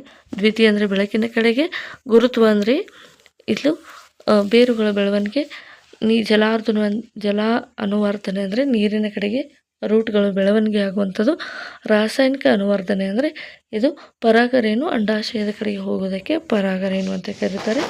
ಇಂಪಾರ್ಟೆಂಟು ಇವೆಲ್ಲ 4 ಡೆಫಿನೇಷನನ್ನು ನೀವು ಮಾಡ್ಕೋಬೇಕು, ತುಂಬಾ ಇಂಪಾರ್ಟೆಂಟು. ನೆಕ್ಸ್ಟ್, ಅನುವರ್ಧನೆ ಅಂದರೆ ಏನು? ಪರಿಸರದ ಪ್ರಚೋದನೆಗೆ ದಿಕ್ಕಿನತ್ತ ಸಸ್ಯಗಳ ಭಾಗಗಳು ಬೆಳವಣಿಗೆ ಆಗೋದಕ್ಕೆ ಅನುವರ್ಧನೆ, ಟ್ರೋಪಿಸಮ್ ಅಂತ ಕರಿತೀವಿ. ಈಗ ನೋಡಿದ್ವಿ ದ್ವಿತೀಯ ಅನುವರ್ಧನೆ, ಗುರುತ್ವ ಅನುವರ್ಧನೆ, ಜಲಾನುವರ್ಧನೆ ಎಲ್ಲವನ್ನೂ ಕೂಡ ನೋಡಿದ್ವಿ. ಇವು ಏನಾಗ್ತಾವಪ್ಪ ಅಂದರೆ ಸಸ್ಯದ ಪ್ರಚೋದನೆ. ಸಸ್ಯದ ಪ್ರಚೋದನೆ ಏನು? ಈಗ ದ್ವಿತೀಯ ಅನುವರ್ತನೆ ಆಗಬೇಕಂದ್ರೆ ಬೆಳಕು ಬೇಕು, ಮತ್ತು ಅನುವರ್ತನೆ ಆಗಬೇಕಂದ್ರೆ ರೂಟ್ಗಳು ಬೆಳಿಬೇಕು, ಜಲ ಅನುವರ್ತನೆ ಆಗಬೇಕಂದ್ರೆ ನೀರಿರಬೇಕು, ರಾಸಾಯನಿಕ ಅನುವರ್ತನೆ ಆಗಬೇಕಂದ್ರೆ ಇಲ್ಲಿ ಏನು ಬೇಕು, ಕೆಮಿಕಲ್ ಆಗಿ ಏನಾದರೂ ರಾಸಾಯನಿಕ ಬದಲಾವಣೆ ಆಗಬೇಕು. ಇವೆಲ್ಲವೂ ಆಗಬೇಕಪ್ಪ ಅಂದರೆ ಇದಕ್ಕೆ ತನ್ನದೇ ಆದ ಪ್ರಚೋದನೆ ಇರುತ್ತೆ. ಇದರಿಂದ ಅವು ತಮ್ಮ ದಿಕ್ಕಿನತ್ತ ಸಸ್ಯಗಳ ಭಾಗಗಳು ಬೆಳೆಯುವಂಥದ್ದಕ್ಕೆ ನಾವು ಅನುವರ್ಧನೆ ಅಂತ ಕರಿತೀವಿ. ಸಪೋಸ್ ಒಂದು ಉದಾಹರಣೆ, ಕಿಟಕಿಯ ಬಳಿ ನಾವು ಕಿಟಕಿಯ ಒಳಭಾಗದಲ್ಲಿ ಒಂದು ಗಿಡವನ್ನು ಇಟ್ಟಾಗ ಅದು ಏನಾಗುತ್ತೆ ಅಂದರೆ ಬಿಸಿಲಿನ ಕಡೆಗೆ ಬಾಗಿಕೊಂಡು ಕಿಟಕಿಯ ಹೊರಭಾಗದಕ್ಕೆ ಹೋಗಲು ಪ್ರಯತ್ನ ಪಡುತ್ತೆ ಮರ ಅಂತಕ್ಕಂಥದ್ದು. ಇದು ಒಂದು ದ್ವಿತೀಯ ಅನುವರ್ಧನೆಗೆ ಉದಾಹರಣೆ. ಮುಖ್ಯ ಪದಗಳು ಇಲ್ಲಿ ಮುಖ್ಯವಾಗಿ ನೆನಪಿಟ್ಕೋಬೇಕಾಗಿರೋದು 4 ಡೆಫಿನೇಷನ್: ದ್ವಿತೀಯ ಅನುವರ್ಧನೆ, ಗುರುತ್ವ, ರಾಸಾಯನಿಕ ಮತ್ತು ಜಲಾನುವರ್ಧನೆ. ಇವು ಇಂಪಾರ್ಟೆಂಟ್. ಇಲ್ಲಿ ಒಂದು ಇಂಪಾರ್ಟೆಂಟ್ ಆಲೋಚನೆ ಮಾಡಿ ಅಂತ ಕೊಟ್ಟಿದ್ದಾರೆ. ಭೂಮಿಯಲ್ಲಿ ಹುದುಗಿದ ಬೀಜವು ಮೇಲಕ್ಕೆ ಕಾಂಡವನ್ನು, ಕೆಳಕ್ಕೆ ಬೇರವನ್ನು ಕಳಿಸುವುದು ಹೇಗೆ ನಿರ್ಧರಣೆ ಮಾಡುತ್ತೆ? ಅಂದರೆ ಯಾರು ಇದಕ್ಕೆ ಪ್ರಚೋದನೆ ಕೊಡೋದಿಲ್ಲ, ಬೇರೆ ಕೆಳಗೇ ಹೋಗಬೇಕು, ಸ್ಟೆಮ್ ಮೇಲೇ ಹೋಗಬೇಕು ಅಂತ ಯಾರು ಇನ್ಸ್ಟ್ರಕ್ಷನ್ ಕೊಡೋದಿಲ್ಲ, ತನ್ನಷ್ಟಕ್ಕೆ ತಾನು ನಡೆಯುತ್ತೆ. ಯಾಕಪ್ಪ ಅಂದರೆ ಇದು ಗುರುತ್ವ ಅನುವರ್ಧನೆ ಮತ್ತು ದ್ವಿತೀಯ ಅನುವರ್ಧನೆ ರಾಸಾಯನಿಕ ಕ್ರಿಯೆಗಳು ಇಲ್ಲಿ ನಡೆಯೋದ್ರಿಂದ ಇಲ್ಲಿ ಏನಾಗುತ್ತೆ ಅಂದರೆ ಈ ರೀತಿಯಾಗಿ ಸಸ್ಯಗಳಲ್ಲಿ ಪ್ರಚೋದನೆಯನ್ನು ನಾವು ಕಾಣ್ತೇವೆ. ಹಾಗಾದರೆ ಈ ಸಸ್ಯಗಳಲ್ಲಿ ಈ ರೀತಿಯಾಗಿ ಆಗುವಂಥ ಕ್ರಿಯೆಗಳಿಗೆ ಯಾವ ರೀತಿಯಾಗಿ ಸಂದೇಶ ಹೋಗುತ್ತೆ? ಈಗ ನಮ್ಮ ದೇಹದಲ್ಲಿ ನರಗಳ ಮೂಲಕ ನಾವು ಸಂದೇಶವನ್ನು ರವಾನೆ ಮಾಡ್ತೀವಿ ಅಂತಕ್ಕಂಥದ್ದು ಮಾಹಿತಿಯನ್ನು ತಿಳ್ಕೊಂಡ್ವಿ. ಈಗ ಸಸ್ಯಗಳು ಯಾವ ರೀತಿಯಾಗಿ ಸಂದೇಶಗಳನ್ನು ರವಾನೆ ಮಾಡ್ತವೆ ಅಂತ ನೋಡೋದಾದರೆ, ಸಸ್ಯಗಳು ರಾಸಾಯನಿಕ ಸಂದೇಶ ವಾಹಕಗಳಾಗಿರ್ತವೆ. ಸಸ್ಯದ ಹಾರ್ಮೋನ್ಗಳ ಮೂಲಕ ಸಸ್ಯಗಳು ಕೂಡ ಏನಾಗುತ್ತವೆ, ಹಾರ್ಮೋನ್ಗಳನ್ನು ರಿಲೀಸ್ ಮಾಡ್ತವೆ. ಅವು ಮುಖ್ಯವಾಗಿ ಯಾವ ಹಾರ್ಮೋನ್ಗಳು, ಯಾವುದು ಎಕ್ಸಾಮ್ಗೆ ಎಷ್ಟು ಇಂಪಾರ್ಟೆಂಟು ಅಷ್ಟನ್ನು ಮಾತ್ರ ನಾವು ನೆನ್ಪಿಟ್ಕೊತಾ ಹೋಗೋಣ. ಸಸ್ಯದ ಬೆಳವಣಿಗೆಯಲ್ಲಿ ನಿಯಂತ್ರಿಸುವ ಹಾರ್ಮೋನ್ಗಳ ಬಗ್ಗೆ ನಾವು ಈಗ ತಿಳ್ಕೊತಾ ಹೋಗೋಣ. ಮೊದಲೇದಾಗಿ ಬೆಳವಣಿಗೆಯನ್ನು ಉತ್ತೇಜಿಸುವಂಥ ಹಾರ್ಮೋನ್ಗಳು ಯಾವುವು? ಇವುಗಳಿಗೆ ನಾವು ಪ್ರೊಮೋಟರ್ಸ್ ಅಂತ ಹೇಳಿ ಕರಿತೀವಿ. ಪ್ರೊಮೋಟರ್ಸ್ ಅಂದರೆ ಮೊದಲಿಗೆ ಆಕ್ಸಿನ್ ಇದೆ. ಆಕ್ಸಿನ್ ಅಂತಂದರೆ ಏನು, ಇದರ ಕೆಲಸ ಏನು? ಇದು ಒಂದು ಸಸ್ಯ ಹಾರ್ಮೋನು. 4 ರೀತಿಯಾದ ಹಾರ್ಮೋನ್ಸ್ಗಳು ಬರ್ತವೆ: ಆಕ್ಸಿನು, ಗಿಬ್ಬರ್ಲಿನು, ಸೈಟೋಕೈನಿನು, ಅಬ್ಸಿಸಿಕ್ ಆ್ಯಸಿಡ್ ಅಂತಕ್ಕಂಥದ್ದು. ಇವು 4 ಹಾರ್ಮೋನ್ಗಳ ಫಂಕ್ಷನನ್ನು ನಾವು ತಿಳ್ಕೊತಾ ಹೋಗೋಣ. ಇಲ್ಲಿ ಮುಖ್ಯವಾಗಿ ಜಿಬ್ಬರ್ಲಿನ್, ಆಕ್ಸಿನನ್ನು ನೋಡೋಣ. ಆಕ್ಸಿನ್ ಏನು ಮಾಡುತ್ತೆ ಅಂದರೆ ಕಾಂಡದ ತುದಿಯಲ್ಲಿ ಉತ್ಪತ್ತಿಯಾದ ಜೀವಕೋಶದ ಉದ್ದವಾಗುವಿಕೆ ಬೆಳಕಿನತ್ತ ಬಾಗಲು ಇದು ಸಹಾಯ ಮಾಡುತ್ತೆ. ಅಂದರೆ ಒಂದು ಚಿಕ್ಕದಾದ ಗಿಡ ಇದೆ, ಅದು ದೊಡ್ಡದಾಗಬೇಕಪ್ಪ ಅಂದರೆ ಚಿಕ್ಕದಾಗಿರುವಂತಹ ಒಂದು ಗಿಡ ಏನಾಗುತ್ತೆ ಅಂದರೆ ಜೀವಕೋಶಗಳು ಉದ್ದವಾಗುವಿಕೆ ಅಂದರೆ ನಮ್ಮ ಈ ಸಸ್ಯದ ಕಾಂಡದಲ್ಲಿ ಏನಾಗುತ್ತೆ ಉದ್ದವಾಗಿ ಬೆಳೀತವೆ. ಇದಕ್ಕೆ ಕಾರಣ ಏನಪ್ಪ ಅಂದರೆ ಆಕ್ಸಿನ್ ಎನ್ನುವಂಥ ಹಾರ್ಮೋನು ಸಸ್ಯದಲ್ಲಿ ಬಿಡುಗಡೆ ಆಗೋದಕ್ಕೆ ಈ ಒಂದು ಸಸ್ಯ ಜೀವಕೋಶಗಳ ಕಾಂಡಗಳು ಉದ್ದವಾಗುವುದು ಮತ್ತು ಬೆಳಕಿನ ಕಡೆಗೆ ಬಾಗಲಿಕ್ಕೆ ಸಹಾಯ ಮಾಡುವಂಥ ಒಂದು ಹಾರ್ಮೋನ್ ಯಾವುದಪ್ಪ ಅಂದರೆ ಆಕ್ಸಿನ್ ಆಗಿರುತ್ತೆ. ಮತ್ತು ನೆಕ್ಸ್ಟ್ ಒನ್ ಜಿಬ್ಬರ್ಲಿನ್ ಅಥವಾ ಇದಕ್ಕೆ ಗಿಬ್ಬರ್ಲಿನ್ ಕೂಡ ಅಂತ ಕರೀತಾರೆ. ಜಿಬ್ರಲಿನ್ ಇದ್ರ ಕೆಲಸ ಏನಪ್ಪ ಅಂದರೆ ಕಾಂಡದ ಬೆಳವಣಿಗೆಗೆ ಇದು ಸಹಾಯವನ್ನು ಮಾಡುತ್ತೆ. ಜಿಬ್ಬರ್ಲಿನ್ ಅಂತಕ್ಕಂಥದ್ದು ಇದು ಏನಂದರೆ ಕಾಂಡದ ಬೆಳವಣಿಗೆಗೆ ಸಹಾಯ ಮಾಡುತ್ತೆ. ಇಷ್ಟನ್ನು ನೆನ್ಪಿಟ್ಕೊಳ್ಳಿ. ಕಾಂಡದ ತುದಿಯಲ್ಲಿ ಉತ್ಪತ್ತಿಯಾದ ಜೀವಕೋಶಗಳು ನೋಡಿ, ಕಾಂಡದ ಬೆಳವಣಿಗೆ ಬೇರೆ ಆಕ್ಸಿನ್ ಬೇರೆ. ಕಾಂಡದ ಬೆಳವಣಿಗೆ ಅಂದರೆ ಕಾಂಡದಲ್ಲಿ ಉದ್ದ ಬದಲಾವಣೆ ಆಗುವಂಥದ್ದು. ಕಾಂಡದ ತುದಿಯಲ್ಲಿ ಉತ್ಪತ್ತಿಯಾದ ಜೀವಕೋಶಗಳನ್ನು ಉದ್ದವಾಗುವಿಕೆಗೆ ಬೆಳಕಿನತ್ತ ಬಾಗಲು ಸಹಾಯ ಮಾಡುವಂಥದ್ದು ಆಕ್ಸಿನ್ ಆಗಿರುತ್ತೆ. ಕಾಂಡದ ಬೆಳವಣಿಗೆ ಸಹಾಯ ಮಾಡುವಂಥದ್ದು ಗಿಬ್ಬರ್ಲಿನ್ ಆಗಿರುತ್ತೆ. ಸೈಟೋಕೈನಸಿಸ್. ನೆಕ್ಸ್ಟು ಸೈಟೋಕೈನಸಿಸ್. ಸೈಟೋ ಅಂದರೆ ಏನು ಸೆಲ್, ಕೈನಸಿಸ್ ಅಂದರೆ ಒಡೆಯುವಂಥದ್ದು. ಇದನ್ನು ಈ ರೀತಿಯಾಗಿ ನೆನ್ಪಿಟ್ಕೊಳ್ಳಿ. ಸೈಟೋ ಅಂದರೆ ಸೆಲ್ಲು, ಕೈನಸಿಸ್ ಅಂದರೆ ಒಡೆಯುವಂಥದ್ದು.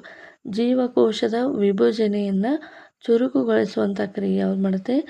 ಸೈಟೋಕೈನಸಿಸ್. ಅಂದರೆ ಹಣ್ಣು ಬೀಜಗಳಲ್ಲಿ ಇದು ಹೆಚ್ಚಾಗಿ ನಡೆಯುತ್ತೆ. ಅಂದರೆ ಈಗ ಸಸ್ಯ ಏನಾಗುತ್ತೆ ಅಂದರೆ ಸಸ್ಯದ ತುದಿ ಏನಾಗುತ್ತೆ ಅಂದರೆ ಆಕ್ಸಿನ್ ಮೂಲಕ ನಡೆಯುತ್ತೆ. ಸಸ್ಯದ ಒಂದು ಕಾಂಡ ಬೆಳವಣಿಗೆ ಎಲ್ಲಿಂದ ಆಗುತ್ತೆ? ಗಿಬ್ಬರ್ಲಿನ್ ಮೂಲಕ ನಡೆಯುತ್ತೆ. ಮತ್ತು ಹಣ್ಣು ಮತ್ತು ಬೀಜಗಳಲ್ಲಿ ಏನಾಗುತ್ತೆ ಅಂದರೆ ಇದು ಸೈಟೋಕೈನಸಿಸ್ ಅಂತ ಕ್ರಿಯೆ ನಡೆಯುತ್ತೆ. ಕೋಶ ವಿಭಜನೆಗೆ ಸಹಾಯವಾಗುವಂಥ ಹಾರ್ಮೋನ್ ಯಾವುದಪ್ಪ ಅಂದರೆ ಸೈಟೋಕೈನಸಿಸ್ ಅಂತಕ್ಕಂಥದ್ದು ತುಂಬಾ ಇಂಪಾರ್ಟೆಂಟ್. ಇನ್ನೊಂದಿದೆ ಆಬ್ಸೆಸಿಕ್ ಆ್ಯಸಿಡ್. ಅಂದರೆ ಆಬ್ಸೆಸಿಕ್ ಆ್ಯಸಿಡ್ ಏನು ಕೆಲಸ ಮಾಡುತ್ತೆ? ಈಗ ಸುಮಾರು ಸಸ್ಯವಾದು ಬೆಳೆದು ದೊಡ್ಡದಾಗತ್ತೆ. ಕೆಲವೊಂದಿಷ್ಟು ಸಸ್ಯದ ಕೆಳಭಾಗದಲ್ಲಿ ಅತ್ಯಂತ ದೊಡ್ಡದಾದ ಎಲೆ, ಅದರಲ್ಲಿ ಸ್ವಲ್ಪ ದಿನ ಬಿಟ್ಟು ಏನಾಗುತ್ತೆ ಅಂದರೆ ಅಲ್ಲಿ ಎಲೆ ಹಳದಿ ಕಲರ್ಗೆ ಬರುತ್ತೆ. ಹಳದಿ ಕಲರಲ್ಲಿ ಬಂದು ಅದು ಉದುರಿ ಹೋಗುತ್ತೆ. ಅಂದರೆ ಎಲೆಗಳು ಒಣಗಿ ಉದುರುವಂತೆ ಮಾಡುವುದು ಮತ್ತು ಬೆಳವಣಿಗೆಯನ್ನು ತಡೆಯುತ್ತದೆ. Abscisic acid it is stop to growth plant it is we called as the abscisic acid. ಅಂದರೆ ಇದು ಸಸ್ಯದ ಬೆಳವಣಿಗೆಯನ್ನು ಕಡಿಮೆ ಮಾಡುತ್ತೆ, ಒಣಗಿದ ಎಲೆಗಳನ್ನು ಉದುರುವಂತೆ ಮಾಡುತ್ತೆ. ಎಲೆಗಳು ಯಾಕೆ ಉದುರ್ತವೆ ಅಂತ ನಾವು ಹಿಂದಿನ ಒಂದು ಕ್ಲಾಸ್ನಲ್ಲಿ ಡಿಸ್ಕಸ್ ಮಾಡಿದ್ವಿ. ಎಲೆಗಳು ಯಾಕೆ ಉದುರ್ತವಪ್ಪ ಅಂದರೆ ಸಸ್ಯ ಜೀವಕೋಶಗಳು ತಮ್ಮಲ್ಲಿ ಉತ್ಪತ್ತಿಯಾದ ತ್ಯಾಜ್ಯಗಳನ್ನು ಬಾಷ್ಪ ವಿಸರ್ಜನೆ ಮೂಲಕ ಕೂಡ ಏನು ಮಾಡ್ತವೆ? ವಿಸರ್ಜನೆಯನ್ನು ಮಾಡ್ತವೆ. ಅತ್ಯಂತ ರಾಸಾಯನಿಕ ಕ್ರಿಯೆಗಳನ್ನು ಅವು ವಿಸರ್ಜನೆ ಮೂಲಕ ಮಾಡಲಿಕ್ಕೆ ಸಾಧ್ಯ ಇಲ್ಲ. ಅವು ಏನು ಮಾಡ್ತಾವಪ್ಪ ಅಂದರೆ ಸಸ್ಯದಲ್ಲಿ ಬಂದು ಸಂಗ್ರಹಣೆ ಮಾಡ್ತವೆ. ಅಲ್ಲಿ ಹಳದಿ ಕಲರ್ ಎಲೆಯಾಗಿ ಉಂಟಾಗ್ತದೆ, ಅದು ಒಣಗಿ ಉದುರಿ ಹೋಗುತ್ತೆ. ಈ ಎಲ್ಲ ಕೆಲಸವನ್ನು ಮಾಡುವಂಥದ್ದು ಯಾವುದಪ್ಪ ಅಂದರೆ ಆಬ್ಸೆಸಿಕ್ ಆ್ಯಸಿಡ್. ಸಸ್ಯಗಳಲ್ಲಿ ನರಗಳು ಇಲ್ಲದೇ ಇದ್ದ ಕಾರಣ ನಿಯಂತ್ರಣ ಸಂಪೂರ್ಣವಾಗಿ ಸಸ್ಯ ಹಾರ್ಮೋನ್ಗಳ ಮೂಲಕವೇ ನಡೆಯುತ್ತೆ. ಉದಾಹರಣೆಗೆ ಹಣ್ಣುಗಳು ಬೇಗನೆ ಮಾಗಲು ಬೆಳೆಯಲು ಸೈಟೋಕೈನೆಸಿಸ್ ಕಾರಣ. ಅಂದರೆ ಹಣ್ಣು ಅಂದರೆ ಗಿಡದಲ್ಲಿ ಹಣ್ಣಾಗುತ್ತೆ, ಹಣ್ಣಾಗಿ ಅದು ಏನಾಗುತ್ತೆ? ಮಾಗುತ್ತೆ. ಅಂದರೆ ಹಣ್ಣು ಇದು ಫಲ, ಅದು ಹಣ್ಣಾಗುವಿಕೆ ಅಂದರೆ ರೈಪನ್ ಆಗುವಂಥದ್ದು. ಈ ಕೆಲಸ ಮಾಡುವಂಥದ್ದು ಯಾವುದು? ಸೈಟೋಕೈನಸಿಸ್. ನೆನ್ಪಿಟ್ಕೋಬೇಕು. ಇಲ್ಲಿ ಮುಖ್ಯವಾದ ಪದಗಳು ಆಕ್ಸಿನ್ ಏನು ಕೆಲಸ ಮಾಡುತ್ತೆ, ಸೈಟೋಕೈನಸಿಸ್ ಏನು ಕೆಲಸ ಮಾಡುತ್ತೆ, ಆಬ್ಸೆಸಿಕ್ ಆ್ಯಸಿಡ್ ಏನು ಕೆಲಸ ಮಾಡುತ್ತೆ, ನಿಮಗೆ ಮುಖ್ಯವಾಗಿ ಇಲ್ಲಿ ಗೊತ್ತಿರಬೇಕು. ಈಗ ಸಸ್ಯಗಳಲ್ಲಿ ರಿಲೀಸ್ ಆಗ್ತವೆ ಅಂತೇಳಿ ನೀವು ನೋಡಿದ್ರಿ. ಹಾಗಾದರೆ ಪ್ರಾಣಿಗಳಲ್ಲೂ ಕೂಡ ಹಾರ್ಮೋನ್ಗಳು ರಿಲೀಸ್ ಆಗ್ತವೆ? ಹೌದು, ಆಗ್ತವೆ. ಹಾಗಾದರೆ ಅವೆಲ್ಲವೂ ಕೂಡ ಏನು ಕೆಲಸ ಮಾಡ್ತವೆ ಅಂತ ನಾವು ಡೀಟೇಲಾಗಿ ಡಿಸ್ಕಸ್ ಮಾಡ್ತಾ ಹೋಗೋಣ. ಸೊ ಇಲ್ಲಿ ಪ್ರಾಣಿಗಳಲ್ಲಿ ಹಾರ್ಮೋನ್ಗಳು ಅಂತಂದಾಗ ಅಲ್ಲಿ ಮುಖ್ಯವಾಗಿ ನಮಗೆ ಬರುವಂಥವು ಹಲವಾರು ಗ್ರಂಥಿಗಳ ಮೂಲಕ ಹಲವಾರು ರೀತಿಯಾದ ಹಾರ್ಮೋನ್ಗಳು ರಿಲೀಸ್ ಆಗ್ತಕ್ಕಂಥದ್ದನ್ನು ಗಮನಿಸ್ತೀವಿ. ಅವು ಏನಪ್ಪ ಅಂತಂದರೆ ಇಲ್ಲಿ ಡಿಸ್ಕಸ್ ಮಾಡ್ತಾ ಹೋಗೋಣ. ಪ್ರಾಣಿಗಳಲ್ಲಿ ರಾಸಾಯನಿಕ ಸಹಭಾಗಿತ್ವ ಮತ್ತು ಅಡ್ರಿನಲ್ ಹಾರ್ಮೋನ್ನ ಪಾತ್ರವನ್ನು ತಿಳಿಸುವಂಥದ್ದು. ಸೊ ಇಲ್ಲಿ ಮುಖ್ಯವಾಗಿ ನಮಗೆ ಏನಪ್ಪ ಅಂದರೆ ಅಡ್ರಿನಲ್ ಹಾರ್ಮೋನ್ ಅಂತಕ್ಕಂಥದ್ದು ತುಂಬಾ ಇಂಪಾರ್ಟೆಂಟು. ಯಾಕಪ್ಪ ತುಂಬಾ ಇಂಪಾರ್ಟೆಂಟ್ ಅಂದರೆ ಇದಕ್ಕೆ ನಾವು ತುರ್ತು ಹಾರ್ಮೋನ್ ಅಂತ ಹೇಳಿ ಕರಿತೀವಿ. ತುರ್ತು ಹಾರ್ಮೋನ್ ಅಂತ ಹೇಳಿ ಕರಿತೀವಿ. ಸೊ ಇದು ಯಾಕಪ್ಪ ತುರ್ತು ಹಾರ್ಮೋನ್ ಅಂತ ಕರಿತೀವಿ? ಸಪೋಸ್ ನಾವು ದಾರಿಯಲ್ಲಿ ನಡ್ಕೊತ ಹೋಗ್ತಿರ್ತೀವಿ, ಹೋಗಬೇಕಂತ ಸಂದರ್ಭದಲ್ಲಿ ಸಡನ್ನಾಗಿ ಒಂದು ನಾಯಿ ನಮಗೆ ಬೆನ್ನಟ್ಟಿ ಬಿಡುತ್ತೆ. ಅವಾಗ ಏನಾಗುತ್ತೆ, ನಮಗೆ ಒಂಥರ ಹಾರ್ಮೋನ್ ರಿಲೀಸ್ ಆಗಿ ಏನಾಗುತ್ತೆ ಅಂದರೆ ಸ್ಪೀಡಾಗಿ ನಾವು ಓಡಲಿಕ್ಕೆ ಸ್ಟಾರ್ಟ್ ಮಾಡ್ತೀವಿ. ನಾರ್ಮಲಾಗಿ ಓಡಂದರೆ ಅಷ್ಟು ಸ್ಪೀಡ್ ಓಡೋದಿಲ್ಲ, ಆದರೆ ನಾಯಿ ಬೆನ್ನಟ್ಟಿದಾಗ ಏನು ಮಾಡ್ತೀವಿ, ಸ್ಪೀಡಾಗಿ ಓಡ್ತೀವಿ. ಆವಾಗ ಏನಾಗುತ್ತೆ, ಸ್ಪೀಡಾಗಿ ಓಡುವಂಥ ಸಂದರ್ಭದಲ್ಲಿ ನಮಗೆ ಭಯ ಆಗಿರುತ್ತೆ. ಭಯ ಆದಾಗ ಹೃದಯ ಬಡಿತ ಜಾಸ್ತಿ ಆಗುತ್ತೆ. ಹೃದಯ ಬಡಿತ ಏನಾಗುತ್ತೆ, ಜಾಸ್ತಿ ಆಗುತ್ತೆ. ಅದರಿಂದ ಏನಾಗುತ್ತೆ, ಉಸಿರಾಟದಲ್ಲಿ ವೇಗ ಕೂಡ ಹೆಚ್ಚಾಗುತ್ತೆ ಮತ್ತು ಸ್ನಾಯುಗಳಲ್ಲಿ ಹೆಚ್ಚು ರಕ್ತ ಸಂಚಾರ ಆಗೋದ್ರಿಂದ ಸ್ನಾಯುಗಳಿಗೆ ಬಲ ಬಂದು ಓಡಲಿಕ್ಕೆ ಸ್ಟಾರ್ಟ್ ಮಾಡ್ತೀವಿ. ಇವೆಲ್ಲವೂ ಕೂಡ ಎಮರ್ಜೆನ್ಸಿಯಾಗಿ ನಡೆಯೋದ್ರಿಂದ ನಾವು ಇದಕ್ಕೆ ತುರ್ತು ಹಾರ್ಮೋನ್ ಅಂತ ಹೇಳಿ ಕರಿತೀವಿ. ಈ ತುರ್ತು ಹಾರ್ಮೋನ್ ಅಡ್ರಿನಲ್ ಗ್ರಂಥಿ ಇದು ಎಲ್ಲಿರುತ್ತೆ ಅಂದರೆ ನಮ್ಮ ಕಿಡ್ನಿ ಏನಿರುತ್ತೆ, ಕಿಡ್ನಿಯ ಮೇಲ್ಭಾಗದಲ್ಲಿ 2 ಜೋಡಿಯಾಗಿ ಇರ್ತವೆ. ಇವಾಗ ನಾವು ಅಡ್ರಿನಲ್ ಗ್ಲ್ಯಾಂಡ್ ಅಂತ ಹೇಳಿ ಕರಿತೀವಿ. ದೇಹದ ಎಲ್ಲ ಕೋಶಗಳನ್ನು ತಲುಪಲು ನರಮಂಡಲದಿಂದ ಸಾಧ್ಯವಿಲ್ಲ. ಆದ್ದರಿಂದ ರಾಸಾಯನಿಕ ಸಂದೇಶಗಳು ಎಲ್ಲಿಂದ ಬರುತ್ತೆ, ಅದು ಹಾರ್ಮೋನ್ಗಳಿಂದ ಬರುತ್ತೆ. ಅಂದರೆ ನಾಯಿ ಬೆನ್ನಡ್ತಾ ಇದೆ, ಓಡು, ಈ ರೀತಿಯಾಗಿ ಮಾಹಿತಿಯನ್ನು ತೆಗೆದುಕೊಂಡು ಬ್ರೈನ್ ಕಂಟ್ರೋಲ್ ಮಾಡಲಿಕ್ಕೆ ಸಾಧ್ಯ ಇಲ್ಲ. ಹಾಗಾಗಿ ನಮ್ಮ ಬ್ರೈನ್ನಲ್ಲಿ ಒಂದು ಪಿಟ್ಯೂಟರಿ ಗ್ಲ್ಯಾಂಡ್ ಇದೆ ಅಂತ ನಾವು ನೋಡಿದ್ವಿ. ಆ ಪಿಟ್ಯೂಟರಿ ಗ್ಲ್ಯಾಂಡ್ ಏನು ಮಾಡುತ್ತೆ, ಅಡ್ರಿನಲ್ ಗ್ಲ್ಯಾಂಡ್ಗೆ ಮಾಹಿತಿಯನ್ನು ಕೊಡುತ್ತೆ. ಅಡ್ರಿನಲ್ ಮಾಹಿತಿ ಹಾರ್ಮೋನ್ಗಳನ್ನು ರಿಲೀಸ್ ಮಾಡಿದ ತಕ್ಷಣ ಈ ರೀತಿಯಾದ ಹಾರ್ಟ್ ಬೀಟ್ ಜಾಸ್ತಿ ಆಗುವಂಥದ್ದು, ಉಸಿರಾಟದಲ್ಲಿ ವೇಗ ಹೆಚ್ಚಾಗುವಂಥದ್ದು, ಸ್ನಾಯುಗಳಲ್ಲಿ ಹೆಚ್ಚು ರಕ್ತ ಸಂಚಾರ ಆಗುವಂಥದ್ದು, ಇವೆಲ್ಲವೂ ಕ್ರಿಯೆ ಏನಾಗುತ್ತೆ ಅಂದರೆ ಅಡ್ರಿನಲ್ ಗ್ರಂಥಿಯಿಂದ ಆಗುತ್ತೆ. ಇದು ಯಾಕೆ ಉಂಟಾಗತ್ತೆ ಅಂದರೆ ನಮ್ಮ ದೇಹದಲ್ಲಿ ಭಯ ಮತ್ತು ತುರ್ತು ಸಂದರ್ಭದಲ್ಲಿ ಅಡ್ರಿನಲ್ ಗ್ರಂಥಿ ಅಡ್ರಿನಲಿನ್ ಎನ್ನುವಂಥ ಹಾರ್ಮೋನನ್ನು ರಿಲೀಸ್ ಮಾಡುತ್ತೆ. ಸೊ ನಿಮಗೆ ಮ್ಯಾಚ್ ದ ಫಾಲೋಯಿಂಗ್ ಕೊಡ್ಬೋದು ಮತ್ತು ಬಿಟ್ಟ ಸ್ಥಳ ತುಂಬಿ ಕೊಡ್ಬೋದು. ಈ ರೀತಿಯಾಗಿ ಪ್ರಶ್ನೆಯನ್ನು ಕೇಳುವಂಥ ತುಂಬಾ ಇಂಪಾರ್ಟೆಂಟ್ ಆಗಿದೆ. ಅಡ್ರಿನಲ್ ಗ್ರಂಥಿಯ ಮಹತ್ವವನ್ನು ತಿಳಿಸಿ ಅಂತಕ್ಕಂಥ ಪ್ರಶ್ನೆಯನ್ನು ಕೂಡ ಕೇಳ್ಬೋದು. ಹಾಗಾಗಿ ಭಯ ಮತ್ತು ತುರ್ತು ಸಂದರ್ಭದಲ್ಲಿ ಯಾವ ಹಾರ್ಮೋನ್ ರಿಲೀಸ್ ಮಾಡುತ್ತೆ, ಅಡ್ರಿನಲಿನ್ ಹಾರ್ಮೋನ್ ರಿಲೀಸ್ ಮಾಡುತ್ತೆ. ಅಡ್ರಿನಲ್ ಹಾರ್ಮೋನನ್ನು ರಿಲೀಸ್ ಮಾಡುವಂಥ ಗ್ರಂಥಿ ಯಾವುದು, ಅಡ್ರಿನಲಿನ್ ಎನ್ನುವಂಥ ಗ್ರಂಥಿ. ಇದು ಭಯ ಮತ್ತು ತುರ್ತು ಹಾರ್ಮೋನ್ ಅಂತ ಕರಿತೀವಿ, ತುರ್ತು ಹಾರ್ಮೋನ್ ಅಂತ ಕರಿತೀವಿ. ಅದು ಅಡ್ರಿನಲ್ ಆಗಿರುತ್ತೆ. ಇದರಿಂದ ಏನಾಗುತ್ತೆ, ನಾವು ಫೈಟ್ ಆರ್ ಫ್ಲೈಟ್ ಅಂದರೆ ಫೈಟ್ ಮಾಡಲಿಕ್ಕೆ ಜೀವಕೋಶಗಳಿಗೆ ಹೆಚ್ಚು ಆಕ್ಸಿಜನ್ ಬೇಕಾಗುತ್ತೆ. ಹಾಗಾಗಿ ಈ ಒಂದು ಹೃದಯ ಬಡಿತ ಜಾಸ್ತಿ ಆಗುತ್ತೆ. ಇದಕ್ಕೆ ಕಾರಣ ಏನಪ್ಪ ಅಂದರೆ ಹೃದಯ ಬಡಿತ ಹೆಚ್ಚು ಬ್ಲಡನ್ನು ಪಂಪ್ ಮಾಡೋದ್ರಿಂದ ಹೆಚ್ಚು ಆಕ್ಸಿಜನ್ ದೇಹಕ್ಕೆ ಸಪ್ಲೈ ಆಗುತ್ತೆ. ಅಲ್ಲಿ ಉಸಿರಾಟದ ವೇಗ ಯಾಕೆ ಜಾಸ್ತಿ ಆಗುತ್ತೆ ಅಂದರೆ ಹೆಚ್ಚು ಆಕ್ಸಿಜನ್ ಬೇಕಾಗುತ್ತೆ. ಹೆಚ್ಚು ಆಕ್ಸಿಜನ್ ಯಾವುದಕ್ಕೆ ಬೇಕಾಗುತ್ತೆ, ಸ್ನಾಯುಗಳಲ್ಲಿ ಬ್ಲಡ್ ಸರ್ಕ್ಯುಲೇಷನ್ ಜಾಸ್ತಿ ಆಗ್ತಾ ಇರುತ್ತೆ. ಹಾಗಾಗಿ ಇವೆಲ್ಲವೂ ಕೂಡ ಒಂದಕ್ಕೊಂದು ರಿಲೇಟ್ ಆಗಿ ಏನಾಗುತ್ತೆ ಅಂದರೆ ಅಡ್ರಿನಲ್ ಗ್ರಂಥಿಯು ಅಡ್ರಿನಲಿನ್ ಎನ್ನುವಂಥ ಹಾರ್ಮೋನನ್ನು ಸ್ರವಿಕೆ ಮಾಡುತ್ತೆ. ಇದು ಸ್ರವಿಕೆ ಮಾಡಿ ಎಲ್ಲಿ ಬಿಡುತ್ತೆ ಅಂದರೆ ರಕ್ತಕ್ಕೆ ಬಿಡುತ್ತೆ. ಅಡ್ರಿನಲ್ ನೇರವಾಗಿ ರಕ್ತಕ್ಕೆ ಬಿಡುತ್ತೆ. ಅದು ದೇಹದ ವಿವಿಧ ಭಾಗಗಳಿಗೆ ಏನಾಗುತ್ತೆ, ಸ್ಪ್ರೆಡ್ ಆಗುತ್ತೆ. ಅಲ್ಲಿಯೂ ವಿವಿಧ ಭಾಗಗಳಿಗೆ ಅಂದಾಗ ಹೃದಯಕ್ಕೂ ಹೋಗುತ್ತೆ, ಅದೇ ರೀತಿಯಾಗಿ ಶ್ವಾಸಕೋಶಕ್ಕೂ ಹೋಗುತ್ತೆ ಮತ್ತು ಸ್ನಾಯುಗಳಿಗೆ ಕೂಡ ಹೋಗುತ್ತೆ. ಸ್ನಾಯುಗಳಿಗೆ ಹೆಚ್ಚಿನ ಪ್ರಮಾಣದಲ್ಲಿ ಆಕ್ಸಿಜನ್ ಪೂರೈಕೆ ಆಗ್ತದೆ.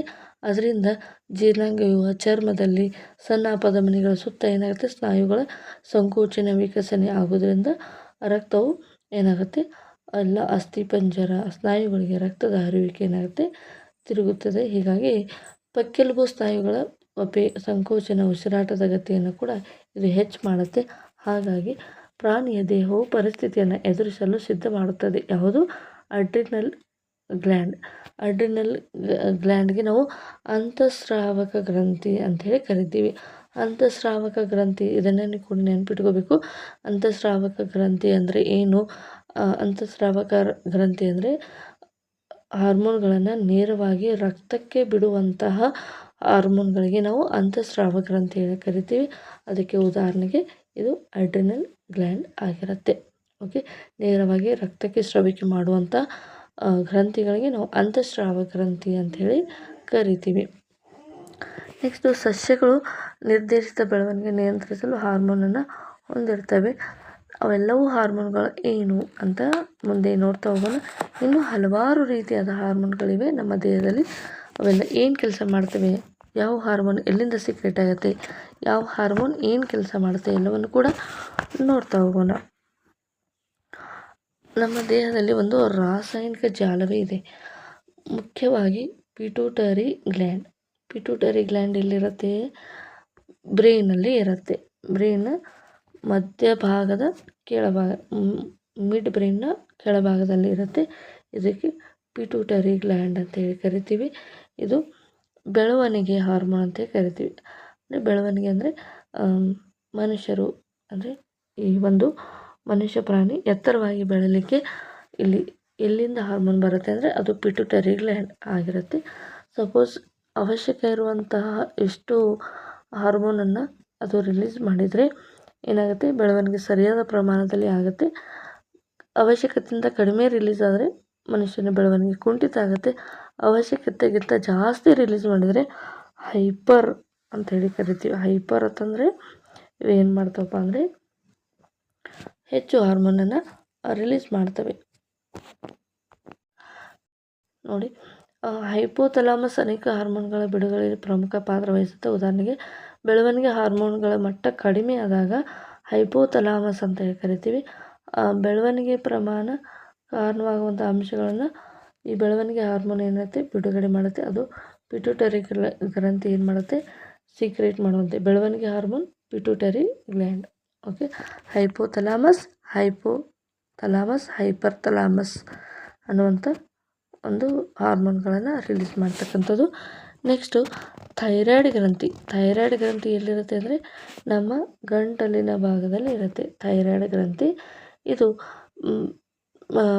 ಅದರ ಗಂಟಲಿನ ಥೈರಾಯ್ಡ್ ಗ್ರಂಥಿ ಒಳಗಡೆ ಇನ್ನಷ್ಟು ಗ್ರಂಥಿಗಳಿರ್ತವೆ. ಪ್ಯಾರಾಥೈರಾಯ್ಡ್ ಗ್ರಂಥಿಗಳು ಕೂಡ ಇರ್ತವೆ.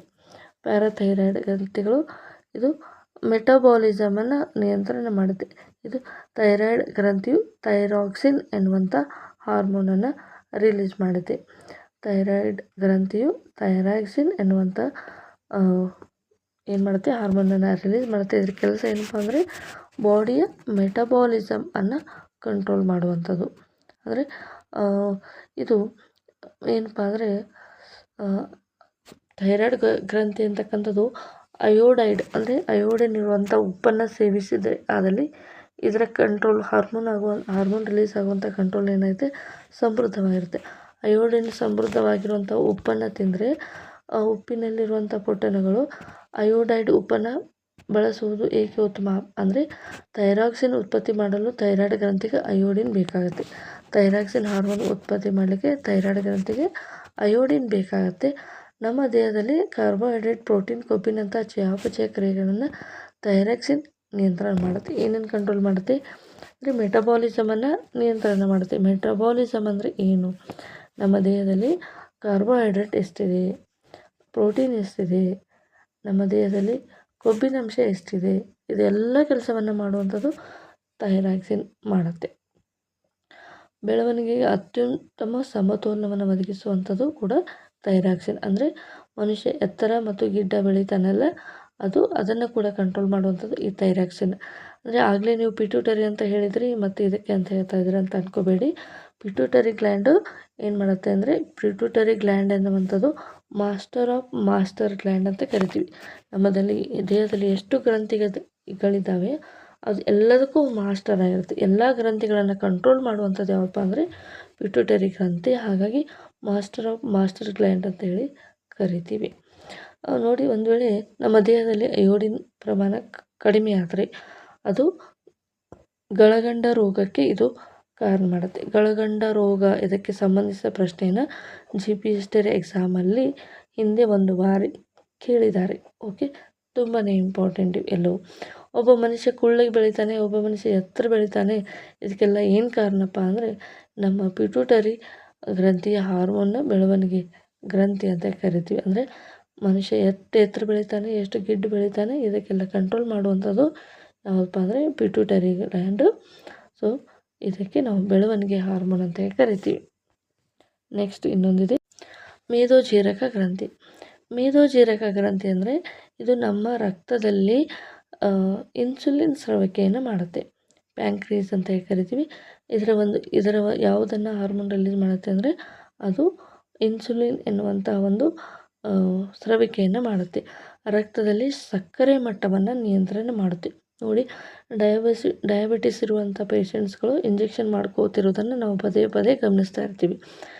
ಏನಪ್ಪ ಅದರ ಉದ್ದೇಶ ಏನು ಅಂತಂದಾಗ ಅಲ್ಲಿ ಇನ್ಸುಲಿನ್ ಇಂಜೆಕ್ಷನನ್ನು ಮಾಡ್ಕೊತಾ ಇರ್ತಾರೆ. ಅಂದರೆ ಮೇದೋಜೀರಕ ಗ್ರಂಥಿ ಇನ್ಸುಲಿನ್ ಹಾರ್ಮೋನನ್ನು ರಿಲೀಸ್ ಮಾಡೋದು ಸ್ಟಾಪ್ ಮಾಡಿರುತ್ತೆ. ಹಾಗಾಗಿ ಅಲ್ಲಿ ಡಯಾಬಿಟಿಸ್ ಪ್ರಮಾಣ ದೇಹದಲ್ಲಿ ಹೆಚ್ಚಾಗಿರುತ್ತೆ. ಅದನ್ನು ಕಂಟ್ರೋಲ್ ಮಾಡಬೇಕಪ್ಪ ಅಂದರೆ ನಮಗೇನು ಬೇಕು? ಇನ್ಸುಲಿನ್ ಬೇಕು. ಹಾಗಾಗಿ ಇನ್ಸುಲಿನನ್ನು ಸ್ರವಿಕೆ ಮಾಡುವಂಥದ್ದು ಇದು ಮೇದೋಜೀರಕ ಗ್ರಂಥಿ. ಹಾಗಾಗಿ ಇವು ಎಂತ ಕರಿತೀವಪ್ಪ ಅಂದರೆ ಮೇದೋಜೀರಕ ಗ್ರಂಥಿ. ಇದಕ್ಕೆ ಇನ್ಸುಲಿನ್ ದೇಹದಲ್ಲಿರುವಂಥ ಸಕ್ಕರೆ ಪ್ರಮಾಣವಾದರೆ ಇದು ನಿಯಂತ್ರಣ ಮಾಡುತ್ತೆ. ನೆಕ್ಸ್ಟು ಇದು ಏನು ಮಾಡುತ್ತೆ ಅಂದರೆ ಒಂದು ವೇಳೆ ಏನಾಗುತ್ತೆ ಅಂದರೆ ವೈದ್ಯರು ಆಹಾರದಲ್ಲಿ ಕಡಿಮೆ ಸಕ್ಕರೆ ಬಳಸಲಿಕ್ಕೆ ಸಲಹೆ ನೀಡ್ತಾರೆ. ಯಾಕಪ್ಪ ಅಂದರೆ ಆಲ್ರೆಡಿ ಇದು ನಮ್ಮ ಇನ್ಸುಲಿನ್ ಎನ್ನುವಂಥದ್ದು ಇದನ್ನು ಇಂಜೆಕ್ಷನ್ ಮೂಲಕ ತಗೋತಾರೆ ಯಾರು? ಡಯಾಬಿಟಿಸ್ ಪೇಷೆಂಟ್ಗಳು. ಮೇದೋಜೀರಕ ಗ್ರಂಥಿಯಿಂದ ಉತ್ಪತ್ತಿಯಾದ ಹಾರ್ಮೋನು ಸಕ್ಕರೆ ಮಟ್ಟವನ್ನು ನಿಯಂತ್ರಣ ಮಾಡಲಿಕ್ಕೆ ಸಹಾಯ ಮಾಡುತ್ತೆ. ಒಂದು ವೇಳೆ ಸರಿಯಾದ ಪ್ರಮಾಣದಲ್ಲಿ ಸ್ರವಿಕೆ ಮಾಡದೇ ಇದ್ದರೆ ಅಂದರೆ ಅದು ಫಂಕ್ಷನ್ ಇನ್ಸುಲಿನ್ ಸಿಗ್ರೇಟ್ ಮಾಡೋದು ಸ್ಟಾಪ್ ಆಗಿದರೆ ನಾವು ಅಡಿಷ್ನಲ್ ಆಗಿ ತಗೋಬೇಕಾಗತ್ತೆ. ಹಾಗಾಗಿ ಇಲ್ಲಿ ಇನ್ಸುಲಿನ್ ಎನ್ನುವಂಥದ್ದು ಪ್ರಮುಖ ಪಾತ್ರವನ್ನು ವಹಿಸುತ್ತೆ. ಓಕೆನಾ? ನೆಕ್ಸ್ಟು ಇದು ಯಾಕೆ ಇನ್ಸುಲಿನ್ ಕಡಿಮೆ ಮಾಡುತ್ತೆ ಅಂದರೆ ನಾವು ಕಾರ್ಯವಿಧಾನದಲ್ಲಿ ಹಾರ್ಮೋನ್ಗಳ ಬಿಡುಗಡೆಯಾಗುವ ಸಮಯದಲ್ಲಿ ಪ್ರಮಾಣ ಹಿಮ್ಮೆಟ್ಟಿ ಕಾರ್ಯವಿಧಾನಗಳಿಂದ ಇದು ನಿಯಂತ್ರಿಸಲ್ಪಡುತ್ತೆ. ಉದಾಹರಣೆಗೆ ಒಂದು ವೇಳೆ ರಕ್ತದಲ್ಲಿ ಸಕ್ಕರೆ ಮಟ್ಟ ಏರಿಕೆ ಆದರೆ ಅದನ್ನು ಮೇದೋಜೀರಕ ಗ್ರಂಥಿಯ ಜೀವಕೋಶಗಳು ಪತ್ತೆ ಮಾಡ್ತವೆ. ಅಲ್ಲಿ ಇನ್ಸುಲಿನನ್ನು ಉತ್ಪತ್ತಿ ಮಾಡುವ ಮೂಲಕ ಅದನ್ನು ಪ್ರತಿಕ್ರಿಯಿಸಿ ರಕ್ತದಲ್ಲಿ ಸಕ್ಕರೆ ಮಟ್ಟವನ್ನು ಕುಸಿಲಿಕ್ಕೆ ಇನ್ಸುಲಿನ್ ಮಾಡುತ್ತೆ, ಸಹಾಯವನ್ನು ಮಾಡುತ್ತೆ. ಅಂದರೆ ಇನ್ಸುಲಿನ್ ಎಂತಕ್ಕಂಥದ್ದು ದೇಹದಲ್ಲಿ ಶುಗರ್ ಕಂಟೆಂಟ್ ಎಷ್ಟಿದೆ ಅನ್ನುವಂಥದ್ದನ್ನು ಐಡೆಂಟಿಫಿಕೇಷನ್ ಮಾಡುತ್ತೆ. ಮೇದೋಜೀರಕ ಗ್ರಂಥಿ ನಮ್ಮ ಹೊಟ್ಟೆಯ ಭಾಗದಲ್ಲಿ ಇರ್ತಕ್ಕಂಥದ್ದನ್ನು ನಾವು ಗಮನಿಸ್ತೀವಿ. ನೆಕ್ಸ್ಟು ಮುಖ್ಯವಾಗಿ ಲೈಂಗಿಕ ಗ್ರಂಥಿಗಳು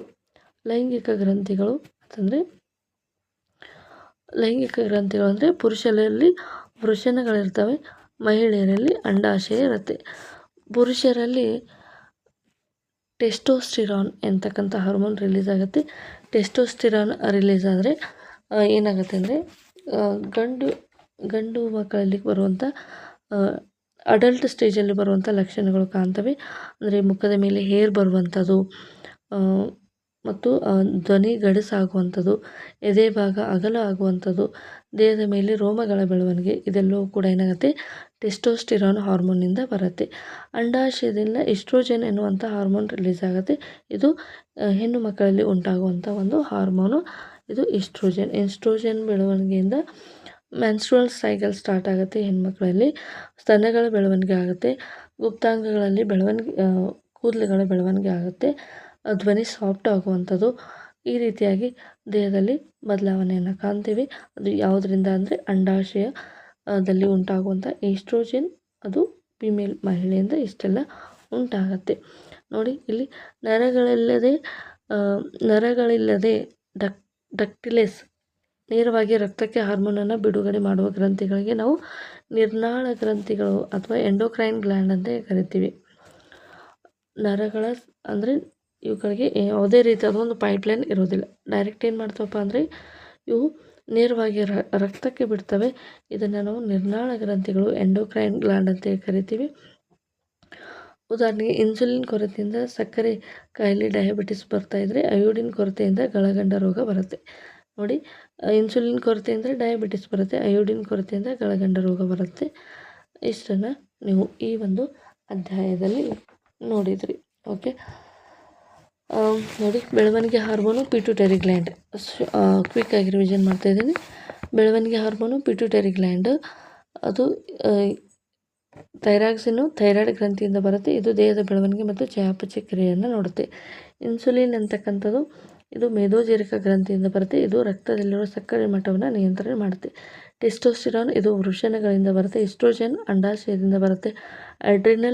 ಇದು ಅಡ್ರಿನಲ್ ಗ್ಲ್ಯಾಂಡಿಂದ ಬರುತ್ತೆ. ಮತ್ತು ಪಿಟ್ಯೂಟರಿ ಗ್ಲಾಂದಿ ಹಾರ್ಮೋನ್ಗಳನ್ನು ಬಿಡುಗಡೆಗೊಳಿಸಲು ಇದು ಪ್ರಚೋದನೆಯನ್ನು ಮಾಡುತ್ತೆ. ಓಕೆ, ಇಷ್ಟನ್ನು ನೀವು ನೆನ್ಪಿಟ್ಕೊಳ್ಳಿ.